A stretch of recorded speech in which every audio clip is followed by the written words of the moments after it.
What is going on, everybody? Once again, Chris Thomas. Mark Thompson. Chico Carm. You're listening to the Running Back Sports Show, Sports for the Culture. What's going on, everybody? Chilling, just here at the cribbo since we couldn't meet in person.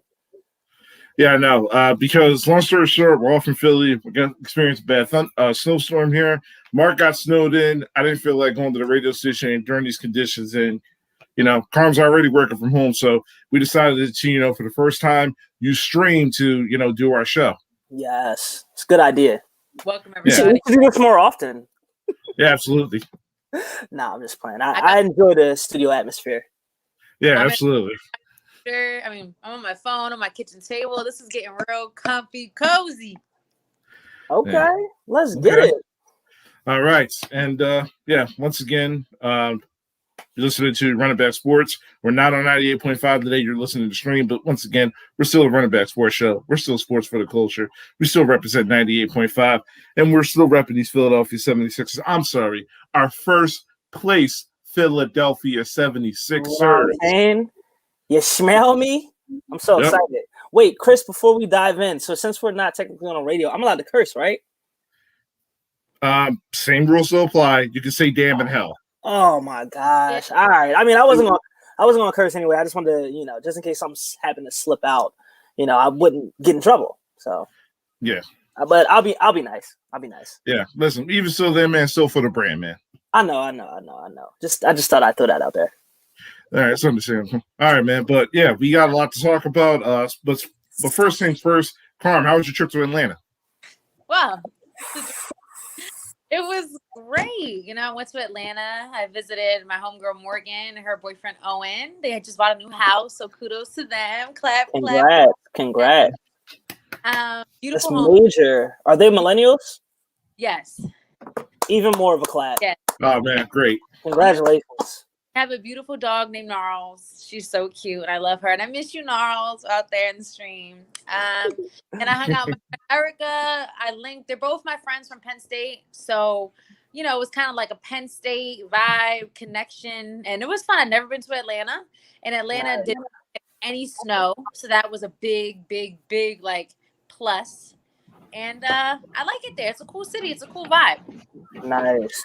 Yeah, that's great to hear, man. Chris, tell us about your trip. You was in Alabama? Yeah, I was in Mobile, Alabama. I'm glad you made it back, my brother. Yeah, long story short, I was there for the Senior Bowl. Every year they have a Senior Bowl down in Mobile, Alabama. Jim Nagy does a great job every single year assembling the best seniors and college graduate football players to go ahead practice, with NFL, coaching staffs and talent. And they go ahead and they play a big off game on Saturday. So overall, it was a great experience. The flight there wasn't bad. I felt like the flight at home was a lot more shorter than what I expected. But overall, the 50 to 60 degree weather, I mean, sure, I'll take that. I'm a winter baby, so I'll take that over what we got over there right now in Philly. Who'd you fly? I fly American Airlines. Oh, check you out, big spender. Flying American Airlines. Well, I just realized something. Isn't American Airlines that airline that beats the crap out of people? I don't know. As long as you wasn't on Spirit, because no, those flights, Frontier, no, those right there is those are not the flights to be on at all. Listen, long story short, me and my friends, we were joking around one day, a while back at work about SEPTA having an airline called SEPTA Airlines. Yeah, that's called Soul Plane. Yeah. That's what that is. That's Soul Plane. Carm, you still there? Yeah, I'm here. Oh, snap, because we don't see you. Oh, crap. Yeah. Hi, guys. Yeah, listen, you went John Cena on us. So right. I'm sorry. I was gonna say you might want to use your laptop. That way you can still, mess around and stuff. I know. Just a suggestion. That's a great idea, Mark. Thank you for that. Maybe I'll get Hey, man, that's why I'm here. Yeah. But yeah, so let's get right down to it. We're going to start off, with basketball. The first place Philadelphia 76ers leading on top of the Eastern Conference with a 15-6 record. Doc Rivers has been officially named Coach of the Month for the months of December and January. And Joel Embiid's playing at an MVP level. Tobias Harris is on pace to potentially be making his first All-Star appearance. And Ben Simmons, even though he's been a controversial figure here in the city of Philadelphia, still doing what he does, still a borderline All-Star, and still making a case for a first-team All-Defensive bid. So, Mark, you said you had a case for Tobias Harris being a first-time All-Star. Let's hear it. Yeah, so Tobias has been playing absolutely outstanding. Like, I'm going to take the pressure off of him. I know I've been hot on him as of late. Actually, I wouldn't even say as of late. I'd say maybe once the third game of the season hit, he's been pretty consistent the entire season. So I have nothing truly bad to say. Now, I just want to throw you guys a couple of numbers. Since we're not in the studio, I'm able to throw up some little ESPN stats. I know how I do. So look, right, I got a comparison right here. So in my opinion, right, I've never been a big fan of Chris Middleton, and he's been All-Stars for multiple years, mainly because the Bucks have been in first place. But I want to throw out some numbers to you, and I want to show you the comparison. So, for example, Chris Middleton with the Milwaukee Bucks has been averaging 21.2 points per game this season, shooting 51% from the field and also 46% from three. Tobias Harris, our Tobias Harris, is 20 points per game. He's averaging also 51% from the field and 46% from the three. So their numbers are virtually identical. So, and they also play the same position. So if we're going to talk about Chris Middleton making the All-Star game, there's Tobias Harris's case right there to actually make the All-Star game. So for that, I'm actually going to vote this year. I'm going to vote Tobias. Like, no joke, I'm going to vote. I haven't voted since like high school. So the reason why you took like that hiatus? No, I mean, I just got old, and this is like the first time I was using the computer today. Like I logged into Facebook on the computer. I haven't used Facebook on the computer in forever, and it's talking about a dark mode. I couldn't even figure out where to even post the link, so I just did it from my phone. Like I feel old right now. Like I don't feel technically savvy like I typically am. Yeah. So that's why. Wow, Mark, I'm glad to hear you're supporting. It's really nice to hear. A good change, you know. Coming from Mark Thompson, it means a lot. It really does. Like he got the blue. I just feel the camaraderie. You know what I'm saying? First place pictures, I got the head on too. If we were in studio, I'll give you guys like a group hug, you know, I really would. But I feel like Tobias has been playing really well from what I've seen. Last game, obviously, against the Pacers, they didn't have JoJo, and they won that game. And Tobias, finally won one game without Joel. It's a good start against the Pacers, who are a decent team. Sabonis is crazy. Don't sleep on Sabonis. He's putting up numbers this season. So I feel like with him being their center and Joel not being in, and then us still kind of dominating, even though we kind of came back in the fourth last minute and it kind of was like the skin of our teeth, we still did it. And I feel like Tobias, I think what the difference is with him this year is that you can see a confidence with him, and he's just literally going for it. Like, stop thinking about it. Stop trying to be like the guy. Just go for it. You know what I mean? Just be like, stop trying to like be like a jumper, you know what I mean? Like, kind of player. I feel like he thought we wanted him to be, but it's like, just do you, be aggressive. We don't need you to be anything but yourself, because that's what got you here. So I'm happy to see this from him, because I'm tired. I mean, honestly, I feel like with the Sixers, forever, even the last show, a couple shows before, we were talking about how we need another scorer. Like, we need someone else, because if Tobias can't do it, we're paying him all this money. We got to get somebody else. So for him to start to step up, it's like, okay, maybe all that money we spent on him, even though it still was a lot, you know, it doesn't feel as hard, like stinging. It doesn't sting as much when he does. It doesn't hurt as bad when he's performing. Right. So. And I think the major difference between, you know, the last 2 years that Tobias is here as opposed to like this year is that Tobias has a clear and definite role. And I think that's been the major difference between the Sixers being led by Doc Rivers and the Sixers being led by Brett Brown. Everybody now has their role. Like, we already know who's going to be coming off the bench. We already know that, you know, that Steph Curry and Danny Green, they're going to be the shooters. Nothing more, nothing less. Ben Simmons is going to be a facilitator. Joel Embiid is going to be the number one option. Tobias Harris is going to be that number two. 2 years ago, when Tobias was here, he had to be the fourth option. And when you look at him, he was just a spot-up shooter. That's not really his game. He can shoot the three, but just being confined in the corner and just wait for, you know, get him touches, you're not able to get in rhythm a scorer like Tobias is not going to be able to get in rhythm just being just a spot-up three-point shooter like a JJ Redick. And last year, you see that, Tobias Harris was trying to do way too much, dribble the air out of basketball, try to do like that little Carmelo Anthony mid-range game. And like it just wasn't, effective because that's not his game. This year, you're seeing him being a lot more decisive with the basketball. You're seeing him score a lot more faster. If he gets a wide open look, he's already pulling and shooting the basket. And more importantly, like you're seeing the confidence now. Like, listen, in that Laker game when he got that switch on Alex Caruso, that mid-range jumper, I felt confident that he was going to make that shot. I never felt confident in Tobias Harris from the last 2 years as opposed to now. He now has his role. He's feeling comfortable in the offense, and the Sixers are having fun. It's when a team it wants to be successful, as much as fun as it is to win, you also need to have fun. Win by doing it. And the way I'm seeing with the Sixers right now, everybody's playing great. Everybody has their roles. They're playing defense. And honestly, I think the biggest win as opposed to I think the win against the Pacers was definitely, in my opinion, a bigger win against the Lakers. Because number one, that was without Joel Embiid. Number two, you were down by as many as 22 points. Nearly going to the end of the third quarter. So for them to, make sure they lock down on defense. This is why I emphasize you need to focus on defense, and defense wins championships. That's why I was so great to see, Matisse Thybulle, Ben Simmons, Dwight Howard, those guys, definitely keying in and, doing their work on the defensive end.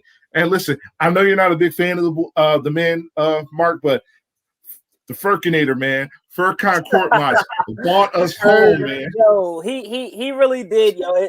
It's funny because like I was watching that game and I'm like, oh my gosh, like the two people that annoy me the most are actually stepping up, which is great. Like Ben had that huge first half, and then Furkan is closing us in the fourth quarter. I'm like, yo, like can it be like are they really about to turn up for us? So that was an exciting. That was an exciting game. I agree with you, Kris. One thing that stood out to me, as you mentioned, was the defense. I want to give a little bit of credit to Tyrese Maxey and Matisse Thybulle because when they were running that zone, they came with all the energy. And then when Ben came in, it went up another notch. So it was just turnover after turnover after turnover. Towards the end of the game, the Pacers, they didn't score for about 5 minutes. So we really put the hurting on them. Like at one point, it was like 106 to like 94. And we ended the game, I believe it was like 119, 110. So that just shows you how like crazy of a defensive turnaround the Sixers had. Also for that game, Tobias Harris, like that was the game for me where I'm like, yo, he's an all-star. He's legit an all-star. Embiid's gone. This is his time. And he definitely showed up in the fourth quarter. Furkan showed up. A lot of guys definitely contributed in order for the Sixers to win that game against the Pacers, which makes me excited. One thing I will mention, believe it or not, I like what I've seen from Ben the past 3 games. I can't say I like what I've seen. It's nothing new. It's what he's been doing, but at least he's like actually doing it. Because for all we know, he might still be battling with injuries and everything like that, but at least he's still doing it. So I'll give him a little bit of a pat on the back. What is it? And what he always does. It's not like he's doing anything new. It's not like it's not like he brought something out that we've never seen. No, he has. He has been doing something different. What's that? He's been going for his own shot and being more aggressive, which he hasn't. Nah, Carm. We've seen this before. Here's the thing. You might have seen it, but not in so first of all, against the Lakers, he played really good, but you knew he was going to do that because against LeBron, he always wants to show off and play good against LeBron. That's a given. Right. But like the game against the Pacers, I was watching some of the highlights and I saw that he was, going down, trying to get a shot more. And that's what we need him to do. Like you've been complaining about. He needs to be a scorer. He needs to not a scorer, but he needs to go after his own shot and stop being scared to shoot. So, no, you said it. You said it right. He needs to be a scorer in order for us to take that level. Yes, you said it right. What I'm saying is I feel like he's showing us that he's having some progression. Like he's changing his mindset a little bit more. Maybe he's like, yo, I need to stop just kind of like standing back and just facilitating, being cool with being great as a passer, being great as a ball handler. I need to be great at giving points to my team. Like he had 21 points against the Pacers. Like 21 points. That's kind of big for him. You know how much he averages? So, yeah, we know. Yeah. So I feel like with him, he's starting to see. I think what Kris said is a good point. Everyone knows their roles, and I feel like through it all with teams, professionals or not, everyone just wants to feel like they have a place in the world. And the Sixers are feeling like they have a place, and they feel like this is my role. I'm going to stick with my role, do it well. So now they feel like they can be the best versions of themselves because they know where they belong in the world. You know what I mean? They belong here on the Sixers team. I'm off the bench. I know this is my thing. With Brett Brown, I feel like everybody was just kind of like, just flailing around trying to figure it out. And Joel was just, doing everything. So Right. Yes. This is I feel like this just shows you that when you have structure, when you have a coach that knows how to coach properly with these kind of players, like the kind of star caliber we have in Embiid, then I think that now everyone is playing to their strengths because they're allowed to. So like you said, so I feel like I agree. And I think Ben's doing the same. Like Ben is under a coach he respects. He was a player. He mentioned that before in an interview that Doc was a former player. So it was easier for him to know, like, all right, Doc does know what he's talking about because he's been there. So I feel like, Ben, I think with Ben, the way he kind of, I don't know him personally, but the way I see him carrying himself and how he kind of moves, I feel like he has to, like, off the rip respect you to listen to anything you got to say. So I feel like with Doc, he's like, all right, Doc is like a legend, bet. So now he's like, okay, let me do my thing. Let me go to the rack more. Obviously, he needs to improve his free throw shooting. That's still a point of interest, but that's major. Yeah, major, because if he's going to be that scorer that goes to the net, that he's going to go every single time and try to draw a foul, get a shot, whatever it is, he needs to work on his jump hook, which is not good. His free throw Not good. not, but like his free throw shooting, you can do those things. I think because here's the thing, that jump hook, I don't mind it because he gets there, but it's just like how off it is. It's just like, all right, Ben, we don't have no touch. Don't. You know what I mean? But yeah, and I feel like that's something that he definitely needs to continue on. Like if he could continue to like improve his touch around the basket and get hit like around like 60 to 65%, that makes more of a difference. In terms of trying to improve his scoring as opposed to like shooting 15, 18-foot jumpers. Yeah. Right. Let me ask y'all this, right? So, for example, like we know the type of talent that the Philadelphia Sixers have. So I'm just going to say a couple things. So we got Seth Curry, who's an outstanding shooter. You got Danny Green, who's also an outstanding shooter. You got Dwight Howard, who is an absolute monster in the gym. Like I'm just throwing out a couple things. Now I'm talking about like conditioning wise in the gym. Because I see your face, Kris. That's why I'm like, what? But no, if you look at something different. Yeah, something different. Something completely different. My bad. If you look at it like this, though, he has a lot of guys around him who are great at like things. Like they're really good. So we all know how great Joel Embiid's post game is, right? Yes. How hard is it to sit down with Joe? Like, hey, yo, can you show me that move you did again?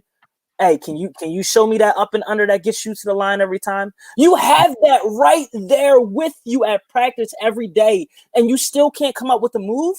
Come on, man. He got to let that pride go. And he has to really be the Ben Simmons that we need him to be in order for us to go over the hump. Can y'all all agree on this? I can. I agree with you. All right, I agree.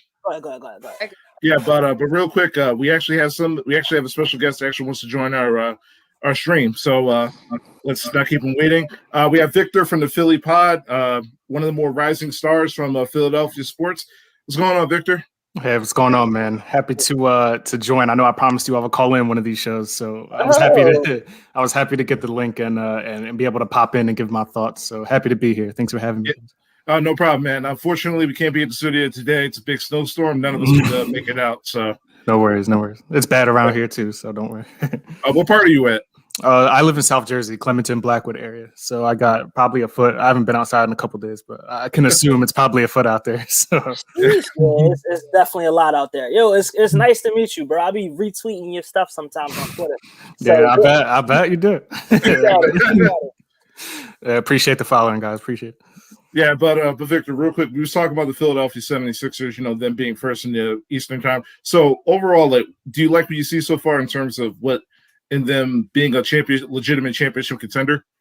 As far as the Sixers are concerned, there's not a lot to be upset about currently. Obviously, you can't be upset with the way Joel Embiid is playing, averaging 28 points, around 11 boards. His conditioning, more than anything, is probably what I've been most impressed with. He's giving you 30-plus minutes a night.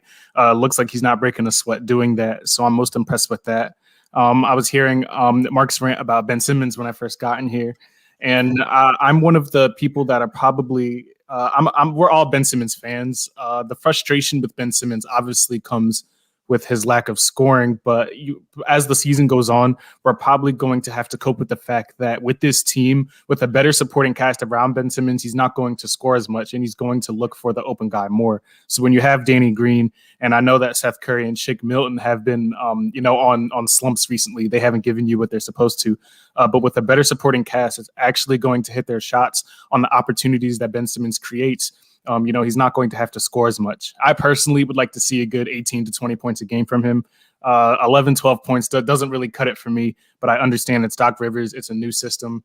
I don't want to say he's shooting more. He's incorporating the shot as much as he can to this point. He's trying. I guess you could say he's trying or whatever. But I want to see more from him in games that Joel Embiid is not playing. Obviously, in the most recent game, he had the 21 points. I'm not going to sit here and gush over our number one overall pick giving us 20 points in a game that he should have given us more. But I like what I've seen from the team too. I didn't get into that, but yeah, it's frustrating to say the least. But as a team, as a unit, number one in the East, beating out Milwaukee and Brooklyn to this point, not a lot to complain about right now. Yeah, man. No, I agree. But here's my thing on that. So my only problem is Ben, in order for us to really be that championship team, and I've been harping on this for weeks, he has to be at that 18 to 22 mark. Because in my opinion, you're asking way more from players who are too low. For example, you're asking more from Shake Milton. You're asking more from Danny Green. You're asking more from Seth Curry. So I think that's unfair. You ask more of your role players and less of your superstar. That just makes no sense to me. One of your superstars. Yeah, Joel Embiid is the arguments I get from a lot of people is that obviously the team is going to decline when their MVP is out of the game, but you shouldn't need you shouldn't need Ben Simmons and Tobias Harris. Like, you shouldn't need Embiid to beat the Pistons, like a last place team. I understand they gave the Lakers some trouble and the Brooklyn is dropping games to the Wizards and all that stuff. I just don't feel like that. If you don't have Joel Embiid, you should just lose to every team. Like, I understand he's an MVP and you have to make up for those 28 points and 12 boards, but Ben Simmons has to really backpack the team and give you that, 24, 25 points a game when Embiid isn't in there. Maybe if he was, injured and it was more of a long-term thing, then in that case, maybe Doc Rivers would curate the offense more around Ben Simmons. But for now, if his 12-point triple doubles are enough for some people, then so be it. Otherwise, Morey's going to look to make some type of move at the deadline. I don't think it's going to be a Bradley Beal. He said today he doesn't want to be traded. If it's going to be a Zach LaVine or a Lauri Markkanen or whatever the situation is going to be, it's evident that the Sixers need one more move to get them over that hump. I'm just not sure what it's going to be at this point. I think at this point, you're definitely going to need like a backup forward. Like Ersan Ilyasova is just waiting for us to get picked back up and put back on that number 7 jersey. Listen, and we can't keep depending on Mike Scott to come back from injury. Paul Reed's already back from the Delaware Bluecoats. He's in that G League, but we need a significant backup forward. So I don't think the backup four is the problem. Like, because at the end of the day, there is no backup four. There is no backup four right now. technically, Ben's the backup four when Jake and Max here on the court. I don't think that's the problem. I think we still, at the end of the day, because we still need someone who can get their own bucket. Like someone, like, for example, the first half, Ben was putting his head down, running downhill, getting buckets. All right, that's fine. It's acceptable. I just need it more. Like, we know what Tobias has been giving us, but I just feel like we need consistency. So it's going to come from somewhere. So Tobias is still off the hook. Like I said, as we open the show, I got nothing bad to say about Joel because he's been nothing but the MVP. So, like I said, he's been playing great the last 3 games, but the pressure still won't bend. At the end of the day, it doesn't matter what happens. We do not win if Ben isn't playing at the level we need him to play at. But what level is that? Being a scorer? Like, I understand what everyone's saying. He has to. Everyone's saying about the scoring thing, and that's fine. That's a valid point. He's our number 2 guy. He needs to score, but yet he is still that Robin player, and he has specific strengths. Now, we have seen through multiple games that we have all watched this season with super teams, with everything going on, scoring a lot of points is not necessarily equal wins. You can have 37, 31, 40, and you still lose. So that being said, what strengths do we have? What strengths do we have that help catapult the team further? Yes, you should score 20. I agree with that 100%. But I feel like you can't just like zone it in on Ben needs to score 30 every game. like that's not his. He's never been known to be a 30+ game scorer. Whoever said that? No one has said that. I'm saying what our team, the Philadelphia 76ers, need. Oh, That's what our team needs. His contribution to our team is vital to our team. So I agree. Okay, so that being said, like, stop blaming him for every loss and misstep that we have, because there are other people on the team, other players out there. How many people? 5 people on the floor. So what I'm saying to you is, Mark, is that she wanna hit me so bad, but we not in the studio. I wish we were in the studio, bro. I wish disclaimer, Victor. This is a common theme for Mark and Carm. I'm just a bystander. I'm just a bystander. I heard Victor was kind of like agreeing with Mark, and that's fine. Victor can agree with Mark, but all I'm saying is, besides that, is Ben gives us what Ben has, like, what he was known to, like, what we thought he was going to give us. That's what he gives us. So obviously, that's not what we thought. That's not what he thought he was going to give us. We thought we were going to. They was calling him the Fresh Prince when he got drafted, and you know why? So it wasn't because he was in Philly. Yes. It's not the main reason. Yes, because of his skill set and talent. We expected him to shoot jumpers and threes when he started. No, but at least a 12-footer. Like, Carm, we talked about this. What's the first thing you do when you get on the basketball court? What do you mean? What's the first thing? Say dribble. Counter. Basketball. Dribble. Say dribble. Ball. First thing you do, huh?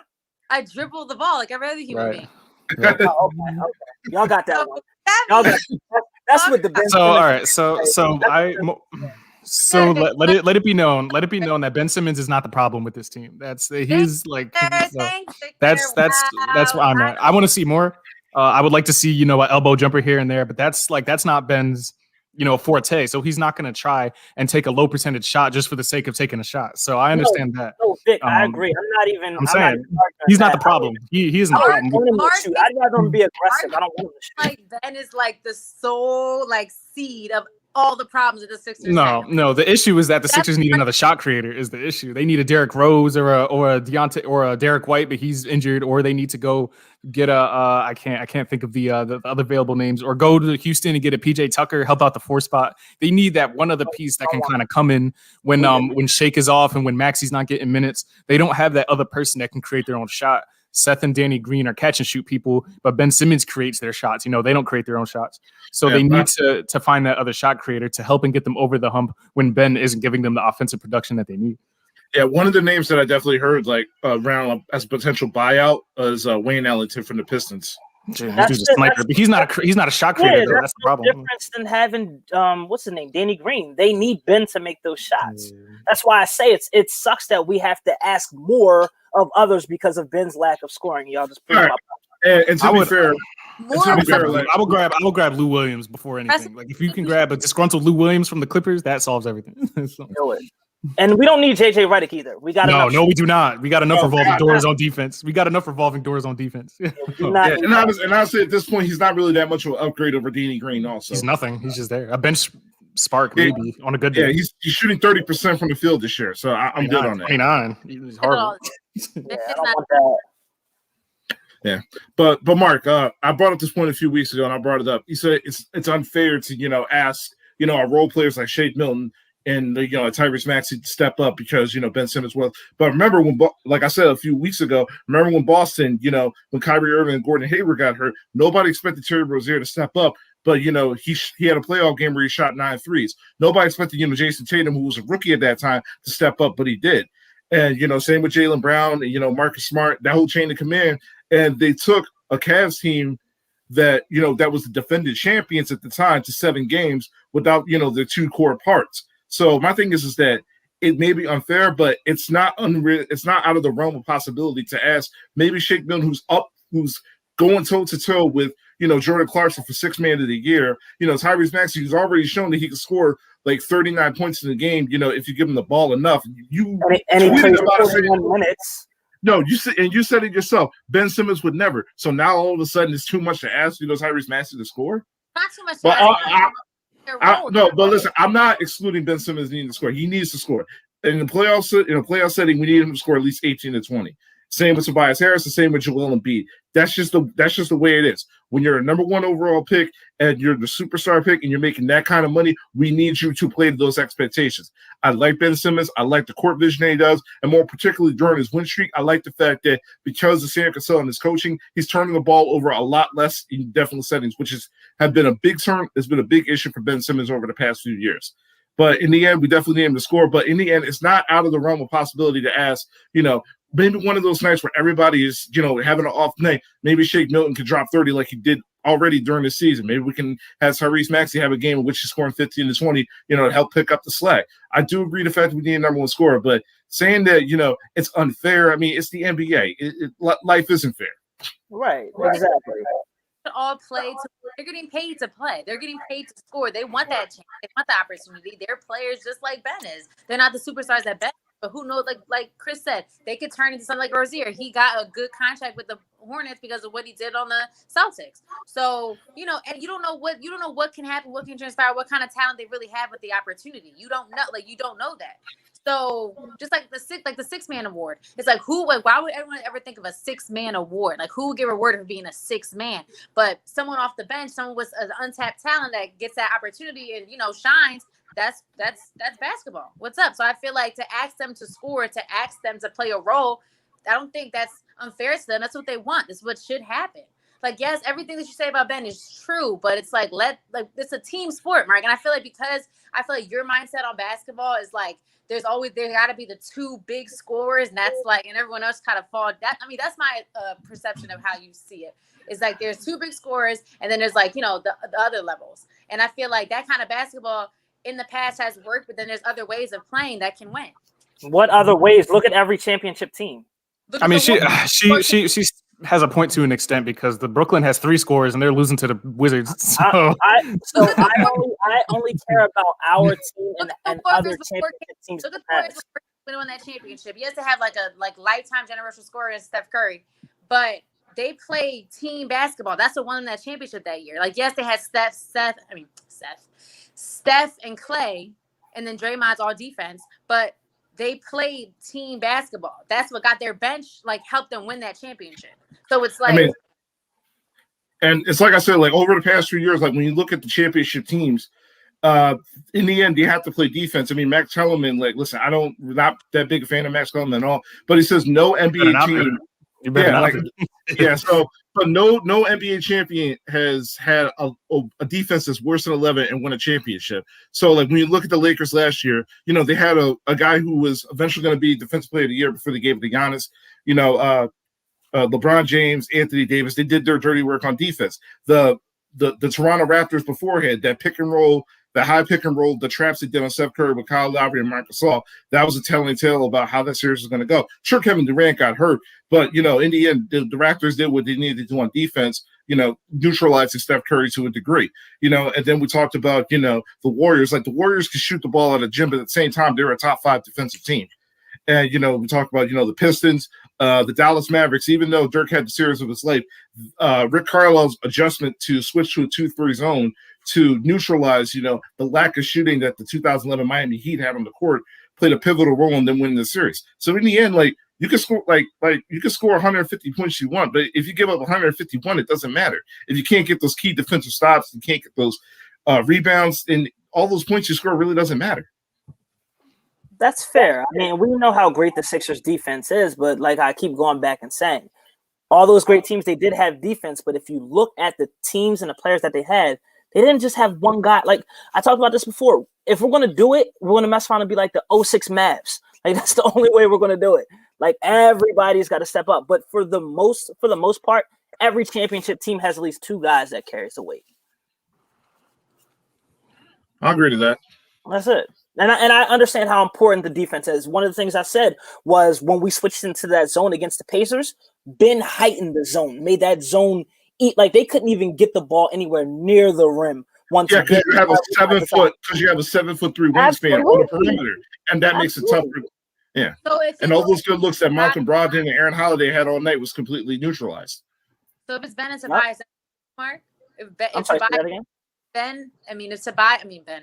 Joel and Tobias, I'm losing my mind tonight.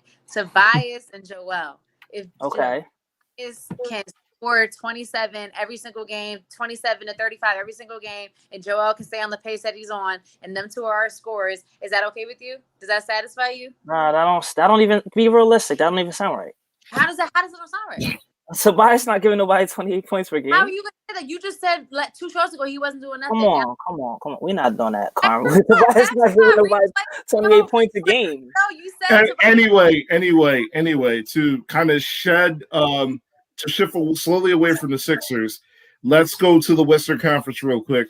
The top 2 teams in the Western Conference right now are not the LA Lakers, it's the Utah Jazz and the LA Clippers. So honestly, like if you had to pick between either the Clippers or the Jazz, which team has the best chance of dethroning the Lakers out in the West? Well, it's not the Jazz, so definitely not the Jazz. It's definitely not the Jazz. I mean, they're cool for what it is. They had that winning streak going on. Donovan Mitchell, I'll give it to him. I'm not the biggest Donovan Mitchell fan. I feel like he's always putting up 29 shots to score 30, but he's been a lot more efficient this season. So I'll give him that. Bojan has been really good for them this season. Mike Conley isn't aging for them. Rudy Gobert still being a Defensive Player of the Year candidate. Not scoring a lot. A guy that doesn't score but gives it to you on defense, a.k.a. Ben Simmons. That 200 mil. Yeah, got that 100 mil. So, what I respect what the Jazz do, but they're just never – they're like the Nuggets to me. Like if you get past the second round in the Western Conference, then I'll be stunned. But obviously the Clippers the Clippers' success rides on Paul George. So it depends on what Paul George does, which Paul George is showing up. Hold on. How can Vic say that about the Clippers, but I can't say that about the Sixers? Because he's not lying. The only way the Clippers go is how Paul George goes, and that's how I feel about our Sixers. Yeah, because Paul George is a scorer sometimes. Nah, but don't forget he's one of the best 2-way players in the league. He is when he's on. Right. See, we got the same argument. 2 different teams. Yeah, I mean when he's not hitting the backboard. So the Clippers have Kawhi freaking Leonard. That's why it doesn't matter.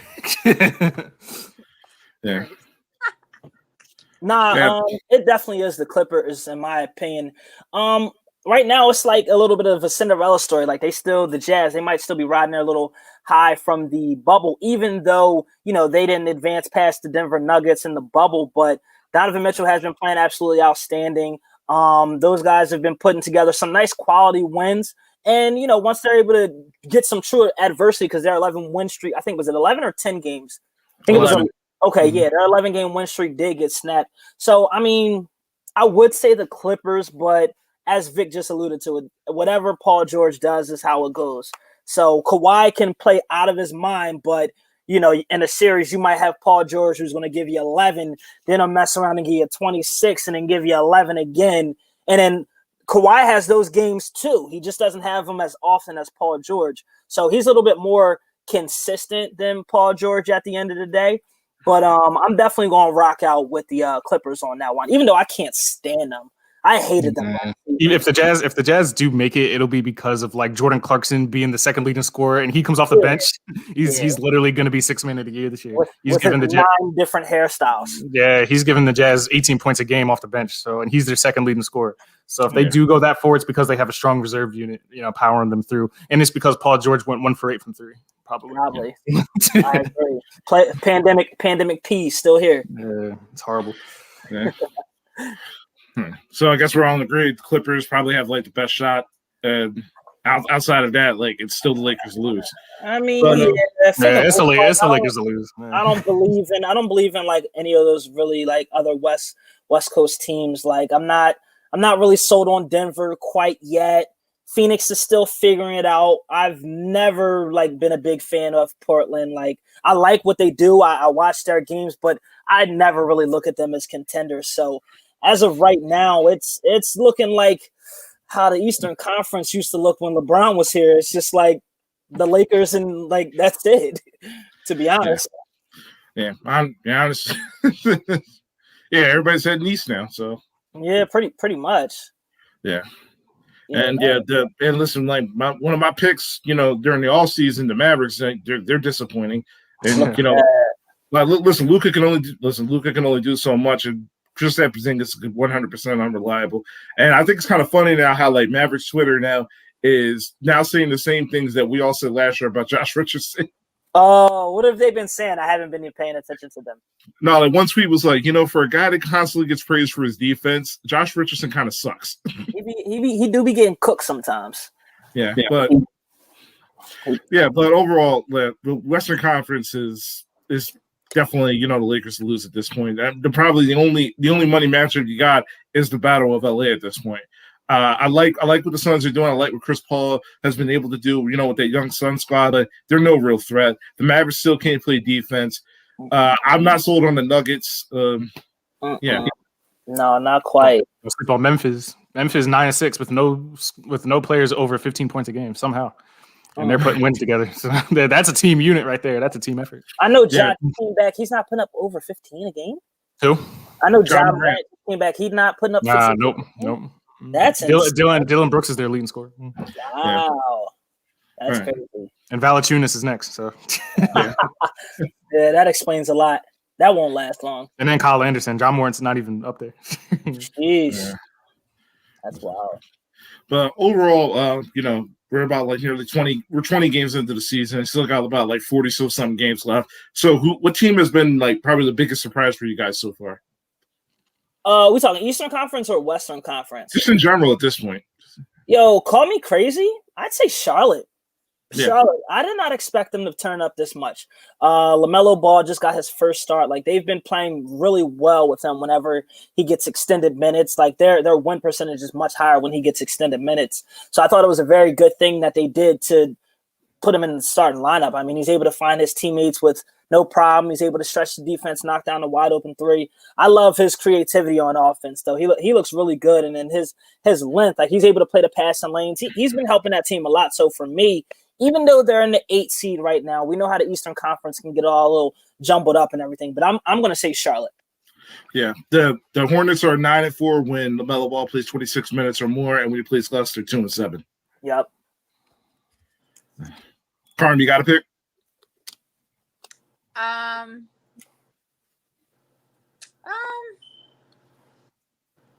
would say, I wouldn't say I'm surprised, but who I like so far that I've seen, and when I watched a couple of the Grizzlies games, just to bring I know Victor just brought up the Grizzlies. I like the Grizzlies. I feel like they have a solid bench, and I like their energy, and I just feel like they try to commit on defense, and I just like the Grizzlies so far.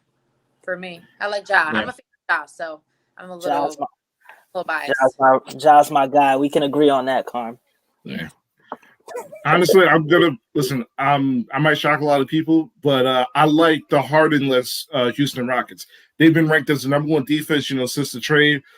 Listen, the Kentucky duo, John Wall and DeMarcus Cousins, they're not, what they were used to in their prime. If they were in their prime, they'd be a threat. They'd be a threat in the West. But I liked overall the team ball.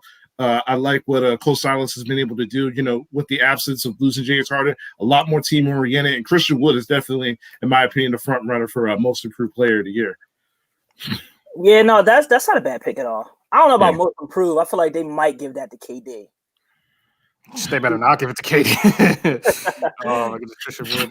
Yeah. If I had to pick, and Morant's actually averaging 20 points a game this year. I was reading it wrong, so my apologies to you. Yeah. Okay, that was sounding a little sus. It didn't sound weird, so I didn't see his name, but he was on the bottom for some reason. And Houston is actually a good pick. They probably have 3 candidates for comeback player of the year between Boogie. Well, he's not doing a lot, but between Boogie, John Wall, and Oladipo now. But if I had to, the team that's surprising me is probably Golden State without Clay. Andrew Wiggins has turned into a decent number 2 to Steph. He's averaging 40% from 3, 48% from the field.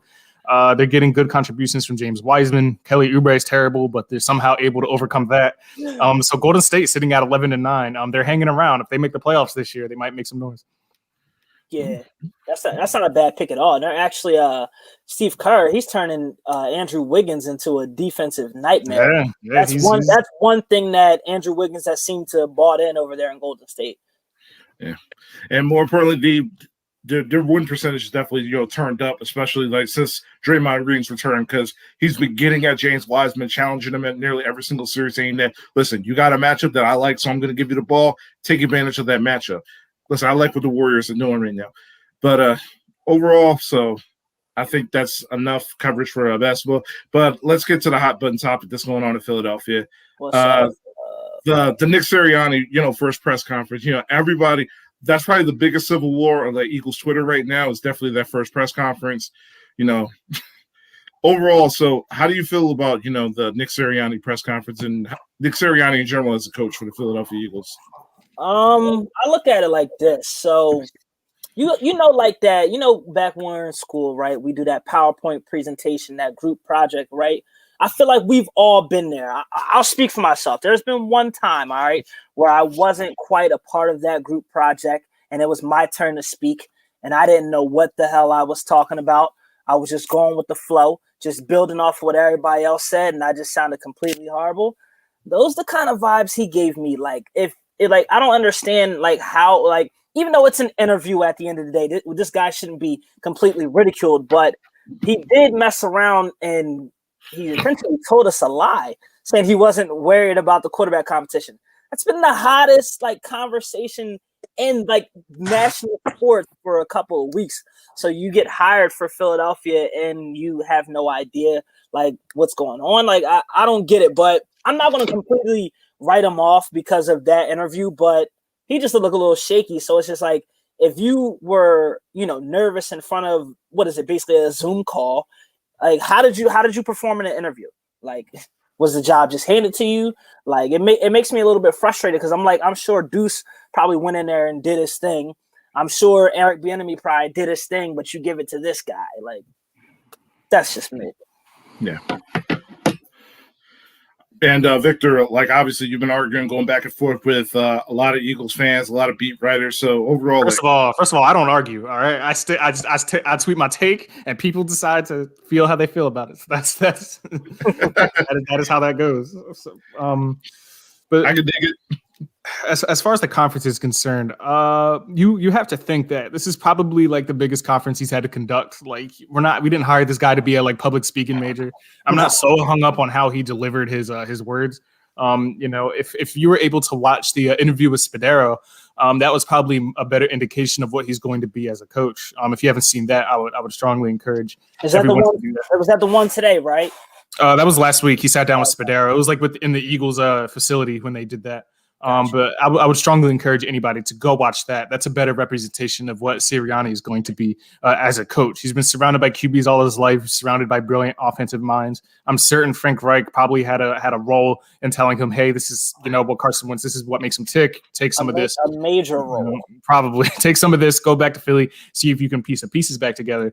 So everybody running around and saying, what if Carson doesn't want to be here, this, and that? If Carson didn't want to be here, they would have moved him already. Damn sure before the Rams ever moved Jared Goff. So I believe that Sirianni will be a good coach here. There's going to be some growing pains. He hasn't done it before. He hasn't called play before. Neither has Jonathan Gannon on defense. So it's going to be a lot of learning curves. But if Carson Wentz can buy in, and it seems like he will, it seems like they picked a coach that has Carson Wentz's best interest. My only concern is that they hired this guy to coach 53 guys and not just one. But we'll see that in due time. Yeah, and.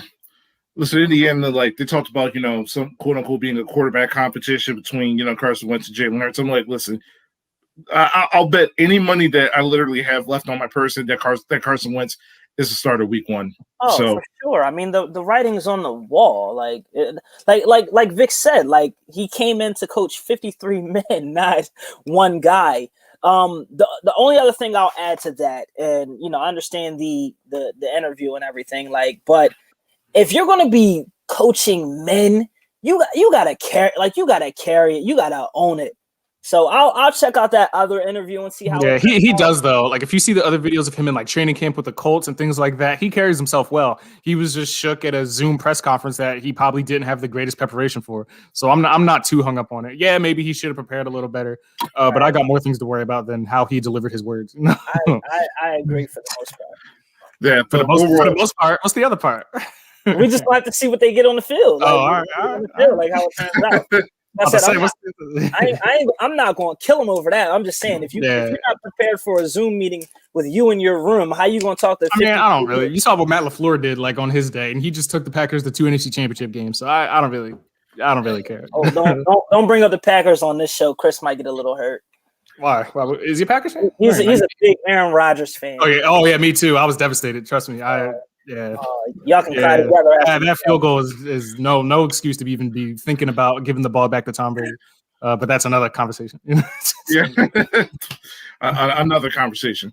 But listen, overall, I like Sirianni. I like the coaching tree that he's come from, and more importantly, I like the offensive coordinator that we got from the Chargers. He was a big development on Justin Herbert's historic rookie year, and he's at this point he is rookie of the year at this point, unless they give it to Justin Jefferson.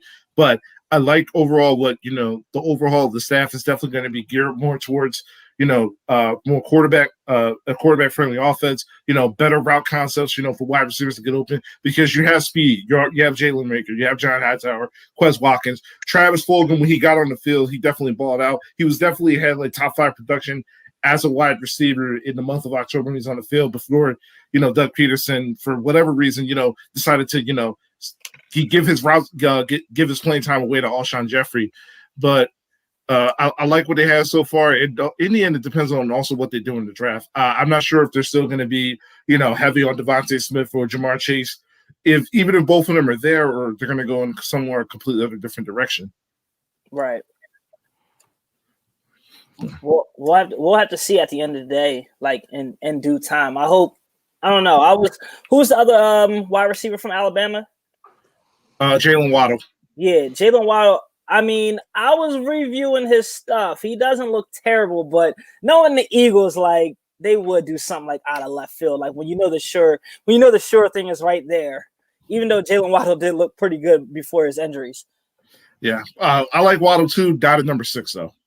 Yeah, no, not at all. But I said, how Howie is. Yeah, I know, but obviously, like we already know that the never-ending tale of Carson Wentz pretty much trying to put words in his mouth, even though Carson Wentz hasn't really said anything to the media, and probably not going to until like the new season rolls around. But a big headline this past weekend definitely hit. Matt Stafford got officially traded to the Rams for Jared Goff, 2 first-round picks, and a bunch of other picks to Detroit. So. In the end, who do you feel like won the trade? Do you feel like the Lions won the trade, or do you feel like the Rams won? I would say the Rams. I mean, it's like it looks like you finally get the quarterback that you really want. Like, yeah, like you can get as far as you can get with Jared Goff, but we all know that if you're comparing the two between Jared Goff and Matthew Stafford is a much better quarterback. You can see it on how he carries himself on the field. The way he finds his wide open teammates with the little bit of weapons that he has, you pair him alongside with those weapons that he can get over in Los Angeles. I think it's a good win for them. Mm-hmm.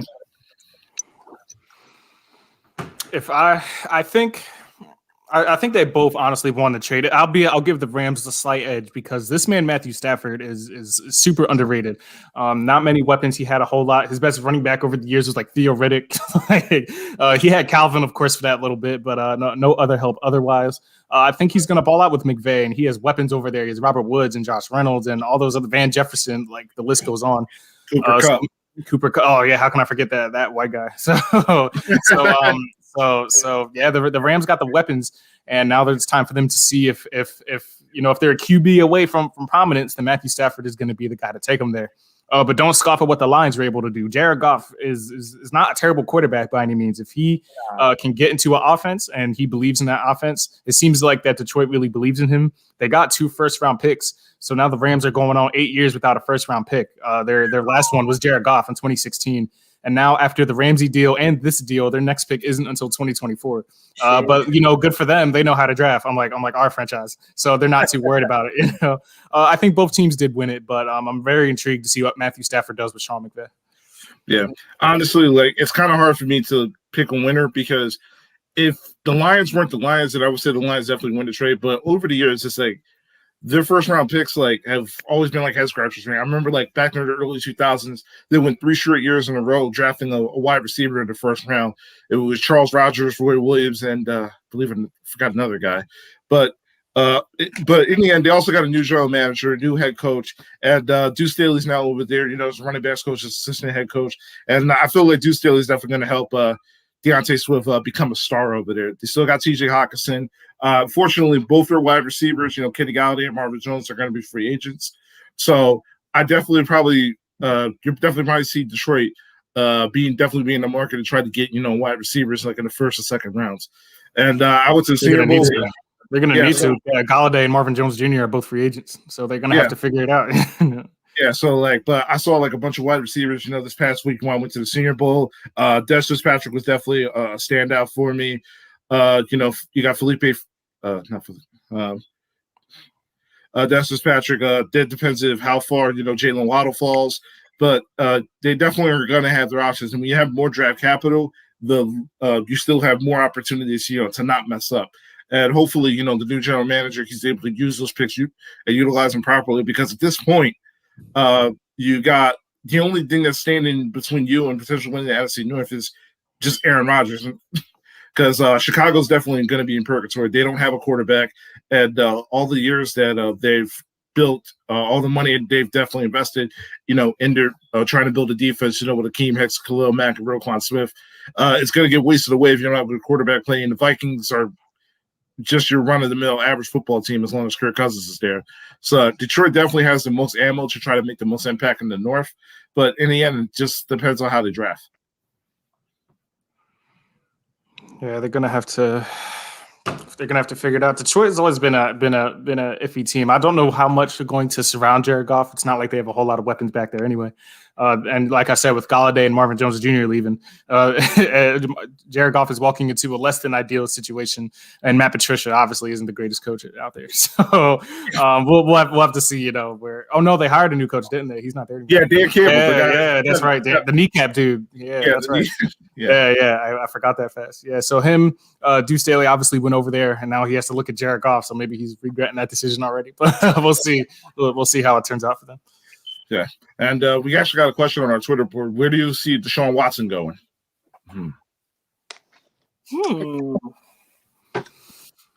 What'd you say, Carm? The Jets. The Jets? Yep. Yeah. What is it? It's between Miami and the Jets, right? Yeah. If I was a betting man, I would probably say the Jets, just because they don't believe in Darnold anymore. I can't see Miami, walking away from Tua this early. I have no clue why Deshaun even wants to entertain the Jets, but it's because Robert Saleh is over there, so that's probably why. Yeah. But yeah, if I was a betting man, which I am, I would I would assume he's going to New York. I'm gonna say Miami.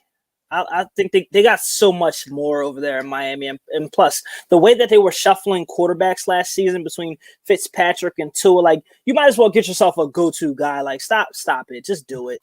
Just get the deal done. Like, the Rams didn't waste any time getting their guy. Miami might as well stop playing. Now that you finally get to breathe with Tom Brady out of the AFC East, I mean, who knows how great Josh Allen will turn out to be. But I don't give him any Tom Brady dominance. We'll only see. But since Miami has the opportunity, you might as well go out and get Deshaun Watson while you can. Yeah, I mean, Miami did go 10-6 last year with that quarterback shuffle. But but like Victor says, like, I don't see them going away from Tua. And from what I heard, from the Zoom call with Brian Flores last week, when I got a chance to interview him for the Senior Bowl, it kind of sounds like that that number 3 pick is going to be, an Alabama reunion between Tua and Devontae Smith. Yeah. But listen, I definitely see at this point it's the Jets. Would you rather stick with Sam Darnold or like draft Justin Fields, or would you rather get yourself a sure thing and Deshaun Watson? But also another dark horse team is probably the San Francisco 49ers. At this point, it's like you see the Rams already making moves, to try to, gear themselves up for, try to get themselves a playoff run. But here's the thing, the 49ers, they got ransacked with injuries last year. Bosa should be coming back from injury. Javon Kinlaw is definitely going to be coming back in the second year after replacing DeForest Buckner. Jimmy Garoppolo, you can get rid of him without any cap hit at all. But at this point, like, all those draft picks the 49ers have right now, they're not going to do you any good if you don't have a quarterback. So I could definitely see them moving like 2 or 3 draft picks, getting rid of Jared Goff, and probably throwing another player in there, just to sweeten the pot. Yeah. The only thing I would say though, like, just to play devil's advocate, like, if I'm the Jets though, like, I want to trade that pick and get more, and like maybe build around Darnold.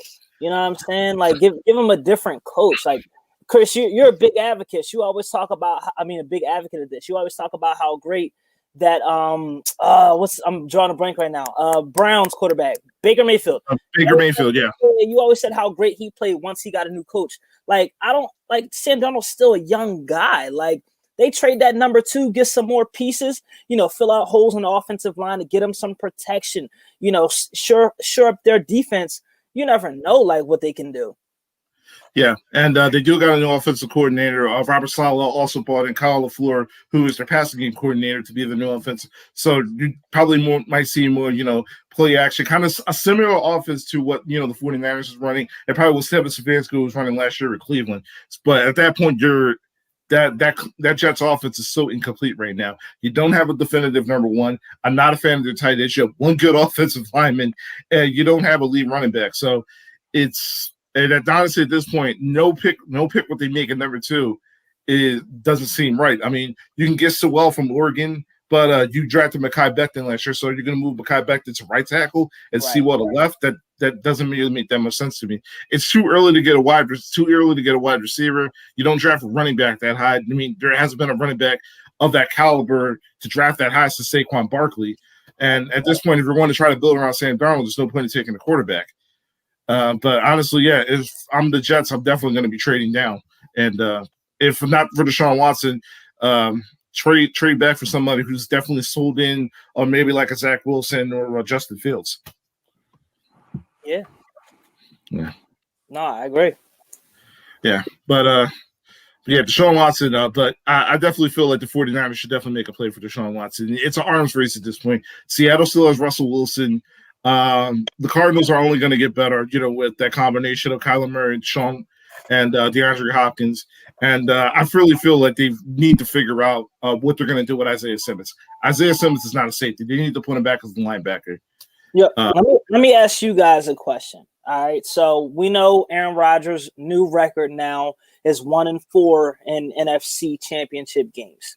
We know he's got Jordan Love behind him. Where do you see Aaron Rodgers landing? Because truthfully, the trade for Matthew Stafford came out of nowhere. Like, in my heart of hearts, I didn't tweet this or really say this out loud, but I thought the California kid was going back to California. And I really thought he was going to land for the Rams. So if it's not the Packers, where do you see Aaron Rodgers going, and what's the price? I don't think he's going anywhere. They'd be foolish to let this man go. I know Jordan Love is there and all that. Jordan Love didn't even dress for half these games. They're not going to move Aaron Rodgers just because he, didn't win the second NFC Championship game that his coach let him down for. If the only way Aaron Rodgers leaves, if he says so, I just can't see him deciding like, I had enough of this. I'm out of here. I would be baffled if Aaron Rodgers were to really truly leave Green Bay. I mean, yeah. You never know. He could be envious looking at Tom Brady. Like, I doubt it. Tom Brady's just in his own category. Like, you can't be envious looking at him. Yeah, and at this point, it's kind of unfair to kind of like compare everybody else to Tom Brady, especially everybody who's in the NFL. Probably with the exception of Patrick Mahomes. Patrick Mahomes might be the only quarterback who has a chance of probably eclipsing him, but that's still Mahomes could retire today, and he'll be a Hall of Famer, literally. Yeah. Oh my God.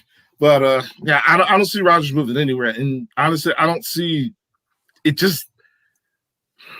I can't think of a scenario in which a team is going to reach out for maybe the Colts, but at this point, it's like I think Frank Wright and like the coaching staff would probably want somebody younger to continue to build on, as opposed to stop bridge quarterbacks like Phillip Rivers and Jacoby Brissett. And the only scenario I could possibly think of is in conference trade with like the 49ers, him, in that offense with Kyle Shanahan, you got young wide receivers and Brandon Ayuk, and got George Kittle coming back healthy, really good offensive line, a really good complement running game, and that defense is still going to be a great defense, even with Robert Saleh there with DeMeco Ryans taking over. But outside of that, I don't see Aaron Rodgers going anywhere at this point. He's going to retire a Green Bay Packer. We'll see. I mean, go ahead. I'm sorry. Go ahead. Barely.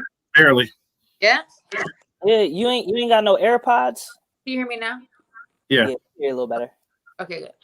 I feel like it's a pride thing at the same time too. It's like Aaron Rodgers, like obviously Green Bay has been his team, and the way and all the slander. I know, Chris, you were unhappy to hear these things about your baby boy, ARC. But I